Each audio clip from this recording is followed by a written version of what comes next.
ಸ್ಪರ್ಧಾರ್ಥಿಗಳೇ, ಹೊನ್ನಸಿರಿ Kannada coaching ಕ್ಲಾಸ್ಗೆ ಸ್ವಾಗತ. ನಿಮ್ಮ ಸಾಧನೆಯ ಉನ್ನತಿಗೆ ನಮ್ಮ ಕನ್ನಡದ ಸಿರಿ. ಯುಜಿಸಿ ನೆಟ್, ಕೆಸೆಟ್ ಮತ್ತು ಎಲ್ಲ ಕನ್ನಡ ಸ್ಪರ್ಧಾತ್ಮಕ ಪರೀಕ್ಷೆಯಲ್ಲಿ ಉತ್ತೀರ್ಣರಾಗಲು ಶ್ರಮಿಸುತ್ತಿರುವ ವಿದ್ಯಾರ್ಥಿಗಳಿಗಾಗಿ ಹೊನ್ನಸಿರಿ ಕನ್ನಡ ಕೋಚಿಂಗ್ ಕ್ಲಾಸ್ ಪಠ್ಯಕ್ರಮ ಆಧಾರಿತ ವಿಶೇಷ ತರಗತಿಗಳನ್ನು ಹಮ್ಮಿಕೊಂಡಿದೆ. ಈ ಅವಕಾಶವನ್ನು ನೀವೆಲ್ಲ ಸದುಪಯೋಗಪಡಿಸಿಕೊಂಡು ಆದಷ್ಟು ಬೇಗ ಯುಜಿಸಿ ನೆಟ್, ಕೆಸೆಟ್ ಪರೀಕ್ಷೆಗಳಲ್ಲಿ ಉತ್ತೀರ್ಣರಾಗಬೇಕು ಎಂದು ಶುಭ ಹಾರೈಸುತ್ತೇನೆ. ಆತ್ಮೀಯ ಸ್ಪರ್ಧಾರ್ಥಿಗಳೇ, ಯುಜಿಸಿ ನೆಟ್ ಮತ್ತು ಕೆಸೆಟ್ ಕನ್ನಡ ಪಠ್ಯಕ್ರಮದ ಅತ್ಯಂತ ಪ್ರಮುಖ ಘಟ್ಟವಾದ ಪ್ರಾಚೀನ ಕನ್ನಡ ಸಾಹಿತ್ಯ ಮತ್ತು ರಾಜಾಶ್ರಯ ತರಗತಿಗೆ ಸ್ವಾಗತ. ಇಂದು ನಾವು ಶಾತವಾಹನ ರಾಜವಂಶದ ಸಾಹಿತ್ಯಿಕ ಹಿನ್ನೆಲೆಯನ್ನು ಉನ್ನತ ಅಧ್ಯಯನದ ದೃಷ್ಟಿಕೋನದಿಂದ ವಿಶ್ಲೇಷಿಸಲಿದ್ದೇವೆ. ಸಾಮಾನ್ಯವಾಗಿ ಕನ್ನಡ ಸಾಹಿತ್ಯ ಚರಿತ್ರೆ ಎಂದರೆ ನಮಗೆ ಕ್ರಿಸ್ತಶಕ 850ರ ಕವಿರಾಜ ಮಾರ್ಗ ನೆನಪಾಗುತ್ತದೆ. ಆದರೆ ಅದಕ್ಕೂ 1000 ವರ್ಷಗಳ ಹಿಂದಿನ ಭಾಷಿಕ ಪ್ರಜ್ಞೆಯನ್ನು ತಿಳಿಯಲು ಶಾತವಾಹನರ ಕಾಲದ ಆಶ್ರಯ ನಮಗೆ ಅತಿ ಮುಖ್ಯ. ಇವರ ಆಡಳಿತ ಭಾಷೆ ಪ್ರಾಕೃತವಾಗಿದ್ದರೂ ಇವರ ಆಳ್ವಿಕೆಯ ಪ್ರದೇಶದಲ್ಲಿದ್ದ ದೇಶಿ ಭಾಷೆಯಾದ ಹಳಗನ್ನಡದ ಆದಿಮ ರೂಪಗಳು ಇವರ ಸಾಹಿತ್ಯದಲ್ಲಿ ಅಡಕವಾಗಿವೆ. ಕನ್ನಡಕ್ಕೆ ಶಾಸ್ತ್ರೀಯ ಭಾಷೆಯ ಸ್ಥಾನಮಾನ ಸಿಗಲು ಕೇವಲ ಅಲ್ಮಿಡಿ ಶಾಸನವಷ್ಟೇ ಅಲ್ಲ, ಶಾತವಾಹನರ ಕಾಲದ ಸಾಹಿತ್ಯಿಕ ಆಧಾರಗಳು ಅಷ್ಟೇ ಮುಖ್ಯ ಎಂದು ಡಾಕ್ಟರ್ ಚಿದಾನಂದಮೂರ್ತಿ ಹಾಗೂ ಎಂ ಗೋವಿಂದಪ್ಪಯ್ಯವರು ಸಾಬೀತುಪಡಿಸಿದ್ದಾರೆ. ಹಾಗಾದರೆ ಪ್ರಸ್ತುತ ತರಗತಿಯಲ್ಲಿ ಪ್ರಾಚೀನ ಕನ್ನಡ ಸಾಹಿತ್ಯ ಮತ್ತು ರಾಜಾಶ್ರಯದ ಶಾತವಾಹನರು ಭಾಗ 1 ಇದರ ಬಗ್ಗೆ ಸಂಕ್ಷಿಪ್ತವಾಗಿ ತಿಳಿದುಕೊಳ್ಳೋಣ. ಕನ್ನಡ ಸಿರಿಯ ಈ ಜ್ಞಾನದ ಪಯಣದಲ್ಲಿ ನಮ್ಮ ಜೊತೆಗೂಡಲು ವಿಡಿಯೋವನ್ನು ಲೈಕ್ ಮಾಡಿ, ನಿಮ್ಮ ಸ್ನೇಹಿತರೊಂದಿಗೆ ಶೇರ್ ಮಾಡಿ. ಇಂತಹ ಮತ್ತಷ್ಟು ಉಪಯುಕ್ತ ತರಗತಿಗಳಿಗಾಗಿ ನಮ್ಮ ಚಾನಲ್ಗೆ ಈಗಲೇ ಸಬ್ಸ್ಕ್ರೈಬ್ ಆಗಿ, ಪಕ್ಕದಲ್ಲೇ ಇರುವ ಬೆಲ್ ಐಕಾನ್ ಕ್ಲಿಕ್ ಮಾಡಿ. ಧನ್ಯವಾದಗಳು. ನಿಮ್ಮ ಸಾಧನೆಯ ಹಾದಿಗೆ ನಮ್ಮ ಕನ್ನಡದ ಸಿರಿ ಹೊನ್ನಸಿರಿ ಶುಭವಾಗಲಿ. ಆತ್ಮೀಯ ಸ್ಪರ್ಧಾರ್ಥಿಗಳೇ, ಈ ಅಂಶ ಯಾವಾಗಲೂ ನಿಮ್ಮ ನೆನಪಿನಲ್ಲಿರಲಿ. ಏನು ಅಂದರೆ, ಶಾತವಾಹನರ ಕಾಲದಲ್ಲಿ ಸಿಕ್ಕಿರುವ ಸಾಹಿತ್ಯವು ಕನ್ನಡ ಸಾಹಿತ್ಯವಲ್ಲ, ಅದು ಪ್ರಾಕೃತ ಸಾಹಿತ್ಯ. ಆದರೆ ಆ ಪ್ರಾಕೃತ ಸಾಹಿತ್ಯದೊಳಗೆ ನಮ್ಮ ಕನ್ನಡದ ಆದಿ ಪದಗಳು ಅಂದರೆ ಪೊಟ್ಟ, ತುಪ್ಪ, ಹತ್ತೆ, ಆಯಿತಾ, ಕನ್ನಡದ ಆದಿ ಪದಗಳು ಬಳಕೆಯಾಗಿವೆ.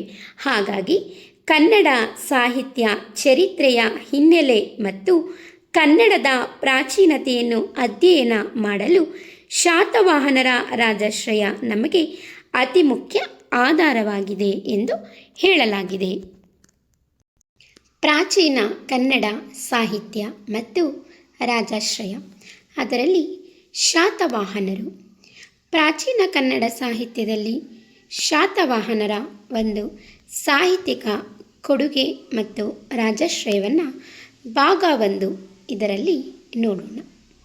ಹಾಗೆಯೇ ಶಾತವಾಹನರಿಗೆ ಸಂಬಂಧಿಸಿದಂಥ ಆಧಾರ ಗ್ರಂಥಗಳನ್ನು ನೋಡುವುದಾದರೆ, ಕನ್ನಡ ಸಾಹಿತ್ಯ ಚರಿತ್ರೆ ಡಾಕ್ಟರ್ ರಂಶ್ರೀ ಮುಗಳಿ, ಸಂಶೋಧನಾ ತರಂಗ ಡಾಕ್ಟರ್ ಎಂ ಚಿದಾನಂದಮೂರ್ತಿ, ಕನ್ನಡ ಶಾಸನಗಳ ಸಾಂಸ್ಕೃತಿಕ ಅಧ್ಯಯನ ಡಾಕ್ಟರ್ ಎಂ ಚಿದಾನಂದಮೂರ್ತಿ, ಸಮಗ್ರ ಕನ್ನಡ ಸಾಹಿತ್ಯ ಚರಿತ್ರೆ ಮೈಸೂರು ವಿಶ್ವವಿದ್ಯಾಲಯ ಪ್ರಕಟಣೆ, ಕನ್ನಡ ಸಾಹಿತ್ಯ ವಾಹಿನಿ ಬೆಂಗಳೂರು ವಿಶ್ವವಿದ್ಯಾಲಯ ಪ್ರಕಟಣೆ, ಗಾಥಾ ಸಪ್ತಶತಿ ಹಾಲರಾಜ ಕನ್ನಡ ಅನುವಾದಿತ ಆವೃತ್ತಿಗಳು, ಕರ್ನಾಟಕ ಇತಿಹಾಸ ಮತ್ತು ಸಂಸ್ಕೃತಿ ಕರ್ನಾಟಕ ಇತಿಹಾಸ ಅಕಾಡೆಮಿ ಪ್ರಕಟಣೆಗಳು, ಕನ್ನಡ ಸಾಹಿತ್ಯ ಚರಿತ್ರೆ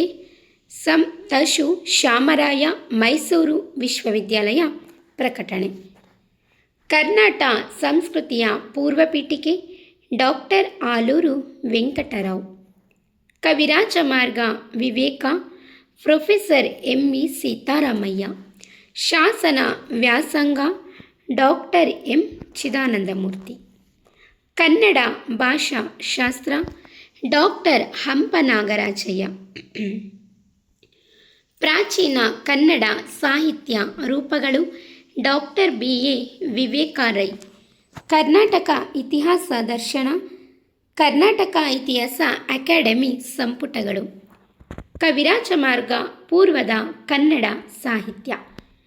ಪ್ರಸಿದ್ಧ ಸಂಶೋಧನಾ ಲೇಖನಗಳ ಸಂಕಲನ.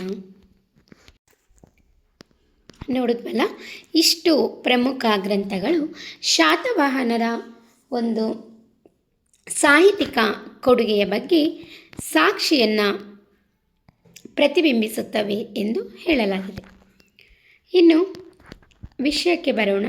ಶಾತವಾಹನರ ಸಾಹಿತ್ಯಿಕ ಕೊಡುಗೆ ಮತ್ತು ಹಳಗನ್ನಡದ ನಂಟು ಹೇಗಿತ್ತು ಅನ್ನೋದನ್ನು ನಾವು ನೋಡೋಣ. ಪ್ರವೇಶ ಮತ್ತು ಸಂಶೋಧನಾ ಹಿನ್ನೆಲೆಯ ಪ್ರಕಾರ. ಕಾಲಾವಧಿ ಮತ್ತು ಆಡಳಿತ. ಕ್ರಿಸ್ತಪೂರ್ವ 2ನೇ ಶತಮಾನದಿಂದ ಕ್ರಿಸ್ತಶಕ 3ನೇ ಶತಮಾನದವರೆಗೆ ದಕ್ಕನ್ ಪ್ರಸ್ಥಭೂಮಿಯನ್ನು ಆಳಿದ ಮೊದಲ ಪ್ರಬಲ ರಾಜವಂಶ. ನೋಡಿ, ಈ ಶಾತವಾಹನರು ರಾಜವಂಶ ಬಹಳ ಮುಖ್ಯವಾದಂತಹ ವಿಷಯ ಆಗಿದೆ ಪರೀಕ್ಷಾ ದೃಷ್ಟಿಯಿಂದ. ಇವರ ಒಂದು ಸಾಹಿತ್ಯಿಕ ಕೊಡುಗೆಯೂ ಕೂಡ ಬಹಳ ಮುಖ್ಯವಾದಂತಹ ವಿಷಯ ವಸ್ತು ಆಗಿದೆ. ದಯವಿಟ್ಟು ಇದನ್ನು ಗಮನವಿಟ್ಟು ನೋಡ್ಕೊಳ್ಳಿ. ಪರೀಕ್ಷೆಯಲ್ಲಿ ಇದರ ಮೇಲೆ ಹಲವಾರು ಬಾರಿ ಪ್ರಶ್ನೆ ಕೇಳಿದ್ದಾರೆ, ನೋಡ್ಕೊಳ್ಳಿ. ಕಾಲಾವಧಿ ಮತ್ತು ಆಡಳಿತವನ್ನು ನೋಡೋದಾದರೆ ಕ್ರಿಸ್ತಪೂರ್ವ 2ನೇ ಶತಮಾನದಿಂದ ಕ್ರಿಸ್ತಶಕ 3ನೇ ಶತಮಾನದವರೆಗೆ. ಎಷ್ಟರಿಂದ? ಕ್ರಿಸ್ತಪೂರ್ವ, ಆಯಿತಾ, ಕ್ರಿಸ್ತಪೂರ್ವ 2ನೇ ಶತಮಾನದಿಂದ ಕ್ರಿಸ್ತಶಕ 3ನೇ ಶತಮಾನದವರೆಗೆ ದಕ್ಕನ್ ಪ್ರಸ್ಥಭೂಮಿಯನ್ನು, ಯಾವುದನ್ನು? ದಕ್ಕನ್ ಪ್ರಸ್ಥಭೂಮಿಯನ್ನು ಆಳಿದ ಮೊದಲ ಪ್ರಬಲ ರಾಜವಂಶ ಯಾವುದು? ಶಾತವಾಹನರು. ಶಾತವಾಹನ ರಾಜವಂಶ, ಆಯಿತಾ. ಕ್ರಿಸ್ತಪೂರ್ವ 2ನೇ ಶತಮಾನದಿಂದ ಕ್ರಿಸ್ತಶಕ 3ನೇ ಶತಮಾನಗಳವರೆಗೆ ದಕ್ಕನ್ ಪ್ರಸ್ಥಭೂಮಿಯನ್ನು ಆಳಿದಂತಹ ಮೊದಲ ಪ್ರಬಲ ರಾಜವಂಶ, ಆಯಿತಾ. ಇದು ಅವರ ಕಾಲಾವಧಿ ಮತ್ತು ಆಡಳಿತವನ್ನು ನೋಡುವಾಗ. ಇನ್ನು ಭಾಷಾ ತ್ರಿವೇಣಿ ಸಂಗಮ. ಇವರ ಒಂದು ಆಡಳಿತದಲ್ಲಿ ಬಳಸುತ್ತಿದ್ದಂತಹ, ಚಾಲ್ತಿ ಇದ್ದಂತಹ ಭಾಷೆ ಯಾವುದು ಅಂತ ನೋಡೋದಾದರೆ, ಇವರ ಕಾಲದಲ್ಲಿ, ಯಾರ ಕಾಲದಲ್ಲಿ? ಶಾತವಾಹನರ ಕಾಲದಲ್ಲಿ ಸಂಸ್ಕೃತ, ಪ್ರಾಕೃತ ಮತ್ತು ದೇಶಿ ಅಂದರೆ ಹಳಗನ್ನಡದ ಆದಿಮ ರೂಪ, ಆಯಿತಾ. ಭಾಷೆಗಳು ಸಮಾನಾಂತರವಾಗಿ ಬೆಳೆದವು. ಆದ್ದರಿಂದ ಭಾಷಾ ತ್ರಿವೇಣಿ ಸಂಗಮ ಅಂತಾರೆ, ಆಯಿತಾ. ಅಂದರೆ 3 ಭಾಷೆಗಳು, ತ್ರಿವೇಣಿ ಅಂತಂದರೆ 3 ಭಾಷೆಗಳು ಕೂಡೋದು, 3 ಭಾಷೆಗಳ ಸಂಗಮ. ಅವರ ಒಂದು ಕಾಲದಲ್ಲಿ 3 ಭಾಷೆಗಳು ಚಾಲ್ತಿ ಇತ್ತು ಅಂತ ಅಷ್ಟೆ. ಯಾವ್ಯಾವುದು ಅಂತಂದರೆ ಸಂಸ್ಕೃತ, ಪ್ರಾಕೃತ ಮತ್ತು ದೇಶಿ, ಹಳಗನ್ನಡದ ಆದಿಮ ರೂಪ, ಸರಿನಾ? ಸಂಸ್ಕೃತ, ಪ್ರಾಕೃತ ಮತ್ತು ದೇಶಿ ಈ ಭಾಷೆಗಳು ಸಮಾನಾಂತರವಾಗಿ ಬೆಳೆದವು. ಸಮಾನಾಂತರವಾಗಿ ಅಂದರೆ ಒಂದೇ ಒಂದು ಸಮತೋಲನ ಸ್ಥಿತಿಯಲ್ಲಿ ಈ ಭಾಷೆಗಳು ಬೆಳೀತಾ ಇದ್ದವು. ಇನ್ನು ಕವಿರಾಜ ಮಾರ್ಗ ಪೂರ್ವದ ನೆಲೆಯನ್ನು ನಾವು ನೋಡೋದಾದರೆ ಡಾಕ್ಟರ್ ರಂಶ್ರೀ ಮುಗಳಿ ಅವರ ಪ್ರಕಾರ ಕವಿರಾಜ ಮಾರ್ಗದಲ್ಲಿ ಉಲ್ಲೇಖಿಸಲಾದ ಪೂರ್ವದ ಹಳಗನ್ನಡದ ಜನಾಂಗೀಯ ಪದ ಸಂಪತ್ತಿನ ಬೇರುಗಳು ಶಾತವಾಹನರ ಕಾಲದಲ್ಲಿ ಆರಂಭವಾಗುತ್ತವೆ. ಕವಿರಾಜ ಮಾರ್ಗದ ಒಂದು ಪೂರ್ವದ ನೆಲೆಯನ್ನು ನೋಡುವಂಥ ಒಂದು ಸಂದರ್ಭದಲ್ಲಿ ರಂಶ್ರೀ ಮುಗಳಿಯವರು ತಮ್ಮ ಅಭಿಪ್ರಾಯವನ್ನು ವ್ಯಕ್ತಪಡಿಸಿದ್ದಾರೆ. ಏನು ಅಂತಂದರೆ, ಅದನ್ನು ಕವಿರಾಜ ಮಾರ್ಗದಲ್ಲೂ ಕೂಡ ಉಲ್ಲೇಖಿಸಲಾದಂತಹ ಏನು ಪೂರ್ವದ ಹಳಗನ್ನಡದ ಜನಾಂಗೀಯ, ಪೂರ್ವದ ಹಳಗನ್ನಡದ ಜನಾಂಗೀಯ ಪದ ಸಂಪತ್ತಿನ ಬೇರುಗಳು. ಪೂರ್ವದ ಹಳಗನ್ನಡದ ಕಾಲದಲ್ಲಿದ್ದಂತಹ ಜನಾಂಗೀಯ ಅಂದರೆ ಜನರು ಬಳಸುತ್ತಿದ್ದಂತಹ ಪದ ಸಂಪತ್ತಿನ ಬೇರುಗಳು ಶಾತವಾಹನರ ಕಾಲದಲ್ಲೇ ಆರಂಭವಾಗುತ್ತವೆ. ಈಗ ಕವಿರಾಜ ಮಾರ್ಗದಲ್ಲಿ ನಾವು ಹಲವಾರು ಪೂರ್ವದ ಹಳಗನ್ನಡ ಪದಗಳು, ಆಗಿನ ಜನಗಳು ಬಳಸುತ್ತಿದ್ದಂಥ ಪದಗಳನ್ನ ನಾವು ಕವಿರಾಜ ಮಾರ್ಗದಲ್ಲಿ ನೋಡಿದ್ದೀವಿ ಅಲ್ವಾ. ಆದರೆ ಇಲ್ಲಿ ರಂಶ್ರೀ ಮುಗಳಿಯವರು ಏನು ಹೇಳ್ತಾ ಇದ್ದಾರೆ ಅಂತಂದರೆ, ಕವಿರಾಜ ಮಾರ್ಗದಲ್ಲಿ ಬಳಸಿದ್ದಂತಹ ಜನಾಂಗೀಯ ಪೂರ್ವದ ಹಳಗನ್ನಡ ಪದ ಸಂಪತ್ತಿನ ಬೇರುಗಳು ಅಂದರೆ ಬಳಸ್ತಿದ್ದಂಥ ಪದಗಳ ಅಕ್ಷರಗಳು, ಆ ಪದಗಳು ಎಲ್ಲಿ ಶಾತವಾಹನರ ಕಾಲದಲ್ಲೇ ಆರಂಭ ಆಗಿತ್ತು ಅನ್ನೋದನ್ನು ಹೇಳ್ತಾ ಇರೋದು. ಅಂದರೆ ಕವಿರಾಜ ಮಾರ್ಗಕ್ಕಿಂತ ಮುಂಚೆನೇ ನಾವು ಶಾತವಾಹನರನ್ನು ನಾವು ನೋಡಿ ನಾವು ಅವರದ್ದು ಸಾಹಿತ್ಯವ ಬೆಳೆದಿತ್ತು ಅಂತ ಹೇಳ್ತಾ ಇರೋದು ಅಷ್ಟೇ. ಇದು ಕವಿರಾಜ ಮಾರ್ಗ ಪೂರ್ವದ ಒಂದು ನೆಲೆ ಅಂತ ನಾವು ಹೇಳ್ಬೋದು. ಇನ್ನು ಶಾಸ್ತ್ರೀಯ ಭಾಷೆಯ ಮಾನ್ಯತೆಗೆ ಕೊಂಡಿ. ಏನು ಶಾಸ್ತ್ರೀಯ ಭಾಷೆಯ ಮಾನ್ಯತೆಗೆ ಕೊಂಡಿ ಅಂತ ಅಂದರೆ, ಕನ್ನಡ ಭಾಷೆಗೆ ಭಾರತ ಸರ್ಕಾರದಿಂದ ಶಾಸ್ತ್ರೀಯ ಭಾಷೆ ಸ್ಥಾನಮಾನ ಲಭಿಸಲು ಶಾತವಾಹನರ ಕಾಲದ ಸಾಹಿತ್ಯಿಕ ದಾಖಲೆಗಳೇ ಪ್ರಮುಖ ಆಧಾರಗಳಾಗಿವೆ. ಅಂದರೆ ಶಾಸ್ತ್ರೀಯ ಭಾಷೆಯ ಮಾನ್ಯತೆಯ ಕೊಂಡಿಯನ್ನು ನಾವು ಇಲ್ಲಿ ನೋಡಬೇಕಾದ್ರೆ, ಕನ್ನಡ ಭಾಷೆಗೆ ಭಾರತ ಸರ್ಕಾರದಿಂದ ಶಾಸ್ತ್ರೀಯ ಸ್ಥಾನಮಾನ ಭಾಷೆ ಅಂತ ಗೌರವ ಸಿಕ್ಕಿದೆ ಅಲ್ವಾ. ಆ ಗೌರವ ಸಿಕ್ಕೋದಕ್ಕೆ ಪ್ರಮುಖ ಆಧಾರ ಏನು ಅಥವಾ ಅದಕ್ಕೆ ಗೌರವ ಸಿಗೋದಕ್ಕೆ ಒಂದು ಸಾಕ್ಷಿಯಾಗಿ ನಿಂತಿರೋದೇನು ಅಂತಂದರೆ, ಶಾತವಾಹನರ ಕಾಲದ ಸಾಹಿತ್ಯಿಕ ದಾಖಲೆಗಳು ಅಂತ ಹೇಳ್ಬೋದು. ಈ ಶಾತವಾಹನರ ಸಾಹಿತ್ಯಿಕ ದಾಖಲೆಗಳಿಂದ ಏನು ಕನ್ನಡಕ್ಕೆ ಭಾರತ ಸರ್ಕಾರದಿಂದ ಶಾಸ್ತ್ರೀಯ ಭಾಷೆ ಸ್ಥಾನಮಾನ ಲಭಿಸಿದೆ, ಶಾತವಾಹನರ ಕೊಡುಗೆಯಿಂದ ಅಂತ ನಾವು ಹೇಳ್ಬೋದಾಗಿದೆ. ಇನ್ನು ಪ್ರಮುಖ ಸಂಶೋಧಕರನ್ನು ನೋಡೋದಾದರೆ, ಇವರ ಕಾಲದ ಸಾಹಿತ್ಯಿಕ ಮತ್ತು ಶಾಸನ ಆಧಾರಗಳನ್ನು ಡಾಕ್ಟರ್ ಎಂ ಚಿದಾನಂದ ಮೂರ್ತಿ ಹಾಗೂ ಎಂ ಗೋವಿಂದ ಪೈ ಅವರು ಭಾಷಾ ವಿಜ್ಞಾನದ ಚೌಕಟ್ಟಿನಲ್ಲಿ ಸಂಶೋಧಿಸಿದ್ದಾರೆ. ಇದಕ್ಕೆ ಸಂಬಂಧಿಸಿದಂತೆ ಶಾತವಾಹನರ ಒಂದು ಸಾಹಿತ್ಯಕ್ಕೆ ಸಂಬಂಧಿಸಿದಂತೆ ಸಂಶೋಧಕರನ್ನು ನಾವು ಇಲ್ಲಿ ನೋಡೋದಾದರೆ, ಇವರ ಕಾಲದ ಸಾಹಿತ್ಯಿಕ ಮತ್ತು ಶಾಸನ ಆಧಾರಗಳನ್ನು, ಶಾತವಾಹನರ ಕಾಲದ ಸಾಹಿತ್ಯವನ್ನು ಮತ್ತು ಶಾಸನದ ಶಾಸನಗಳನ್ನು ಡಾಕ್ಟರ್ ಎಂ ಚಿದಾನಂದ ಮೂರ್ತಿ ಜೊತೆಗೆ ಎಂ ಗೋವಿಂದ ಪೈ ಅವರು ಭಾಷಾ ವಿಜ್ಞಾನದ ಚೌಕಟ್ಟಿನಲ್ಲಿ ಸಂಶೋಧಿಸಿದ್ದಾರೆ ಅಂತ ನಾವು ನೋಡ್ಬೋದು. ಯಾರ್ಯಾರು? ಡಾಕ್ಟರ್ ಎಂ ಚಿದಾನಂದ ಮೂರ್ತಿ ಮತ್ತು ಎಂ ಗೋವಿಂದ ಪೈ ಅವರು ಶಾತವಾಹನರ ಕಾಲದ ಸಾಹಿತ್ಯ ಮತ್ತು ಶಾಸನ ಆಧಾರಗಳನ್ನು ಇವರು ಭಾಷಾ ವಿಜ್ಞಾನದ ಚೌಕಟ್ಟಿನಲ್ಲಿ ಸಂಶೋಧಿಸಿದ್ದಾರೆ ಎಂದು ಹೇಳಲಾಗಿದೆ. ಇವರು ಪ್ರಮುಖ ಸಂಶೋಧಕರು. ಆಯಿತಾ? ಇದಿಷ್ಟನ್ನು ಕೂಡ ನಾವು ಶಾತವಾಹನರ ಸಾಹಿತ್ಯ ಕೊಡುಗೆಯಲ್ಲಿ ಹಳೆಗನ್ನಡದ ನಂಟು, ಅದರ ಜೊತೆಗೆ ಪ್ರವೇಶ, ಈ ಶಾತವಾಹನರ ಬಗ್ಗೆ ತಿಳ್ಕೊಳ್ಳೋದಕ್ಕೆ ನಾವು ಪ್ರವೇಶದ ಭಾಗವಾಗಿ ನಾವು ಏನೇನನ್ನು ತಿಳ್ಕೊಂಡ್ವಿ ಮತ್ತು ಸಂಶೋಧನೆ ಹಿನ್ನೆಲೆ ಏನು ಅನ್ನೋದು ನಮಗೆ ಗೊತ್ತಾಯಿತು. ಇನ್ನು ಎರಡನೇ ಅಂಶವಾಗಿ ನಾವು ನೋಡೋದಾದರೆ, ಹಾಲರಾಜನ ಗಾಥಾ ಸಪ್ತಶತಿ ಮತ್ತು ರಾಜರ ನೇರ ಸಹಾಯ. ಹಾಲರಾಜನ ಗಾಥಾ ಸಪ್ತಶತಿ ಎನ್ನುವಂಥ ಕೃತಿ ಮತ್ತು ರಾಜರ ನೇರ ಸಹಾಯ ಯಾವ ಥರ ಇತ್ತು, ಸಾಹಿತ್ಯಕ್ಕೆ ಕೊಡುಗೆಯನ್ನು ಅವರು ಯಾವ ಥರ ಕೊಟ್ಟಿದ್ರು ಅನ್ನೋದನ್ನು ನಾವು ಇಲ್ಲಿ ತಿಳ್ಕೊಳ್ಳೋಣ. ಹಾಲರಾಜ ಅನ್ನೋನು ಸ್ವತಃ ರಾಜ ಆಗಿ ಇವನು ಸ್ವತಃ ಕೃತಿಯನ್ನು ಕೂಡ ರಚನೆ ಮಾಡಿದ್ದಾನೆ. ಅಷ್ಟೇ ಅಲ್ಲದೆ ಸಾಹಿತ್ಯಕ್ಕೂ ಕೂಡ ಇವನು ಬೆಂಬಲವನ್ನು, ಪ್ರೋತ್ಸಾಹವನ್ನು ಕೊಟ್ಟಿದ್ದಾನೆ ಅನ್ನೋದು ನಮಗೆ ಸಾಲಿನ ಮೂಲಕ ಗೊತ್ತಾಗುತ್ತೆ. ಹಾಗಾದರೆ ನಾವು ಇದನ್ನು ವಿಸ್ತಾರವಾಗಿ ನೋಡೋಣ. ಕರ್ತೃ ಮತ್ತು ಕಾಲ. ಶಾತವಾಹನ ವಂಶದ 17ನೇ ದೊರೆ ಹಾಲನು ಕ್ರಿಸ್ತಶಕ 1ರಿಂದ 2ನೇ ಶತಮಾನದ ಅವಧಿಯಲ್ಲಿ ಸಂಪಾದಿಸಿದ ಕೃತಿ. ಇಲ್ಲಿ ನೋಡಿ, ಈ ಹಾಲರಾಜನ ಒಂದು ಕಾಲವನ್ನು ನಾವು ಇಲ್ಲಿ ನೋಡೋದಾದರೆ ಮತ್ತು ಕೃತಿ ಸಂಪಾದಿಸಿದಂತಹ ಕೃತಿಯನ್ನು ನಾವು ನೋಡೋದಾದರೆ, ಶಾತವಾಹನರ ವಂಶದ 17ನೇ ದೊರೆ. ನೋಡಿ, ಹಾಲರಾಜನ ಬಗ್ಗೆ ತುಂಬ ಸಾರಿ ಪ್ರಶ್ನೆಗಳು ರಿಪೀಟ್ ಆಗಿದೆ, ನೋಡ್ಕೊಳ್ಳಿ. ಅವ್ರ ಕೃತಿ ಯಾವುದು ಅಂತಲೂ ಕೇಳಿದ್ದಾರೆ ಮತ್ತು ಆ ಕೃತಿಯಲ್ಲಿ ಬಳಸಿದಂತಹ ಕನ್ನಡ ಪದಗಳು ಯಾವುದು ಅಂತಲೂ ಕೂಡ ಕೇಳಿದರೆ ಪರೀಕ್ಷಾ ದೃಷ್ಟಿಯಿಂದ ಇದು ಬಹಳ ಮುಖ್ಯವಾಗಿರುವಂತಹ ವಿಷಯ ಆಗಿದೆ, ನೋಡ್ಕೊಳ್ಳಿ. ಶಾತವಾಹನರ ವಂಶದ 17ನೇ ದೊರೆ ಯಾರು? ಹಾಲ. ಕ್ರಿಸ್ತಶಕ 1ರಿಂದ 2ನೇ ಶತಮಾನದ ಅವಧಿಯಲ್ಲಿ ಸಂಪಾದಿಸಿದಂತಹ ಒಂದು ಕೃತಿನೇ ಯಾವುದು? ಗಾಥಾ ಸಪ್ತಶತಿ. ಆಯಿತಾ? ಇವನು ಎಷ್ಟನೇ ದೊರೆ ಶಾತವಾಹನರಲ್ಲಿ? 17ನೇ ದೊರೆ, ಸರಿನಾ? ಎಷ್ಟನೇ ಶತಮಾನದ ಅವಧಿಯಲ್ಲಿ? ಕ್ರಿಸ್ತಶಕ 1ರಿಂದ 2ನೇ ಶತಮಾನದ ಅವಧಿಯಲ್ಲಿ ಸಂಪಾದಿಸಿದಂತಹ ಒಂದು ಕೃತಿ ಗಾಥಾ ಸಪ್ತಶತಿ ಅಂತ ಹೇಳ್ಬೋದು. ಇದು ಈ ಕೃತಿಗೆ ಸಂಬಂಧಿಸಿದಂತೆ ಕರ್ತೃ ಮತ್ತು ಕಾಲವನ್ನು ನಾವು ನೋಡಿದ್ವಿ.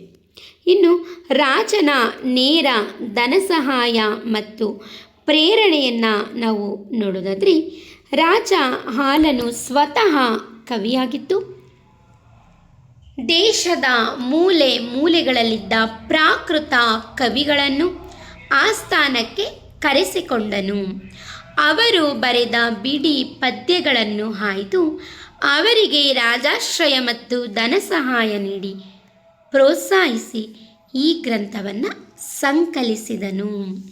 ನೋಡಿ, ನಮಗೆ ಇಲ್ಲಿ ಗೊತ್ತಾಯಿತು ಹಾಲರಾಜ ತನ್ನ ಒಂದು ಗ್ರಂಥವನ್ನು ಹೇಗೆ ಅವನು ಕ್ರೋಢೀಕರಿಸಿದ್ದಾನೆ, ಸಂಕಲಿಸಿದ್ದಾನೆ ಅನ್ನೋದು ನಮಗೆ ಇಲ್ಲಿ ಅರ್ಥ ಆಗ್ತಾ ಇದೆ. ರಾಜನ ನೇರ ಧನ ಸಹಾಯ ಮತ್ತು ಪ್ರೇರಣೆ. ಹಾಲರಾಜ ನೇರವಾಗಿ ಮಾಡಿದಂಥ ಧನ ಸಹಾಯ ಮತ್ತು ಇತರೆ ಕವಿಗಳಿಗೆ ಮಾಡಿದಂಥ ಪ್ರೇರಣೆ ಅಥವಾ ಪ್ರೋತ್ಸಾಹವನ್ನು ನಾವು ಇಲ್ಲಿ ನೋಡೋದಾದರೆ, ರಾಜ ಹಾಲನು ಸ್ವತಃ ಕವಿಯಾಗಿದ್ದು, ಏನು?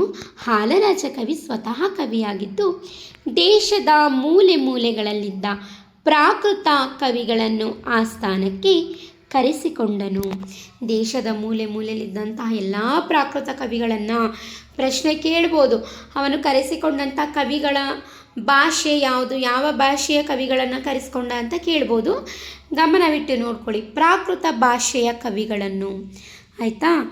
ದೇಶದ ಮೂಲೆ ಮೂಲೆಯಲ್ಲಿದ್ದಂತಹ ಪ್ರಾಕೃತ ಕವಿಗಳನ್ನು ಆಸ್ಥಾನಕ್ಕೆ ಕರೆಸಿಕೊಂಡನು. ಯಾರು? ಹಾಲ.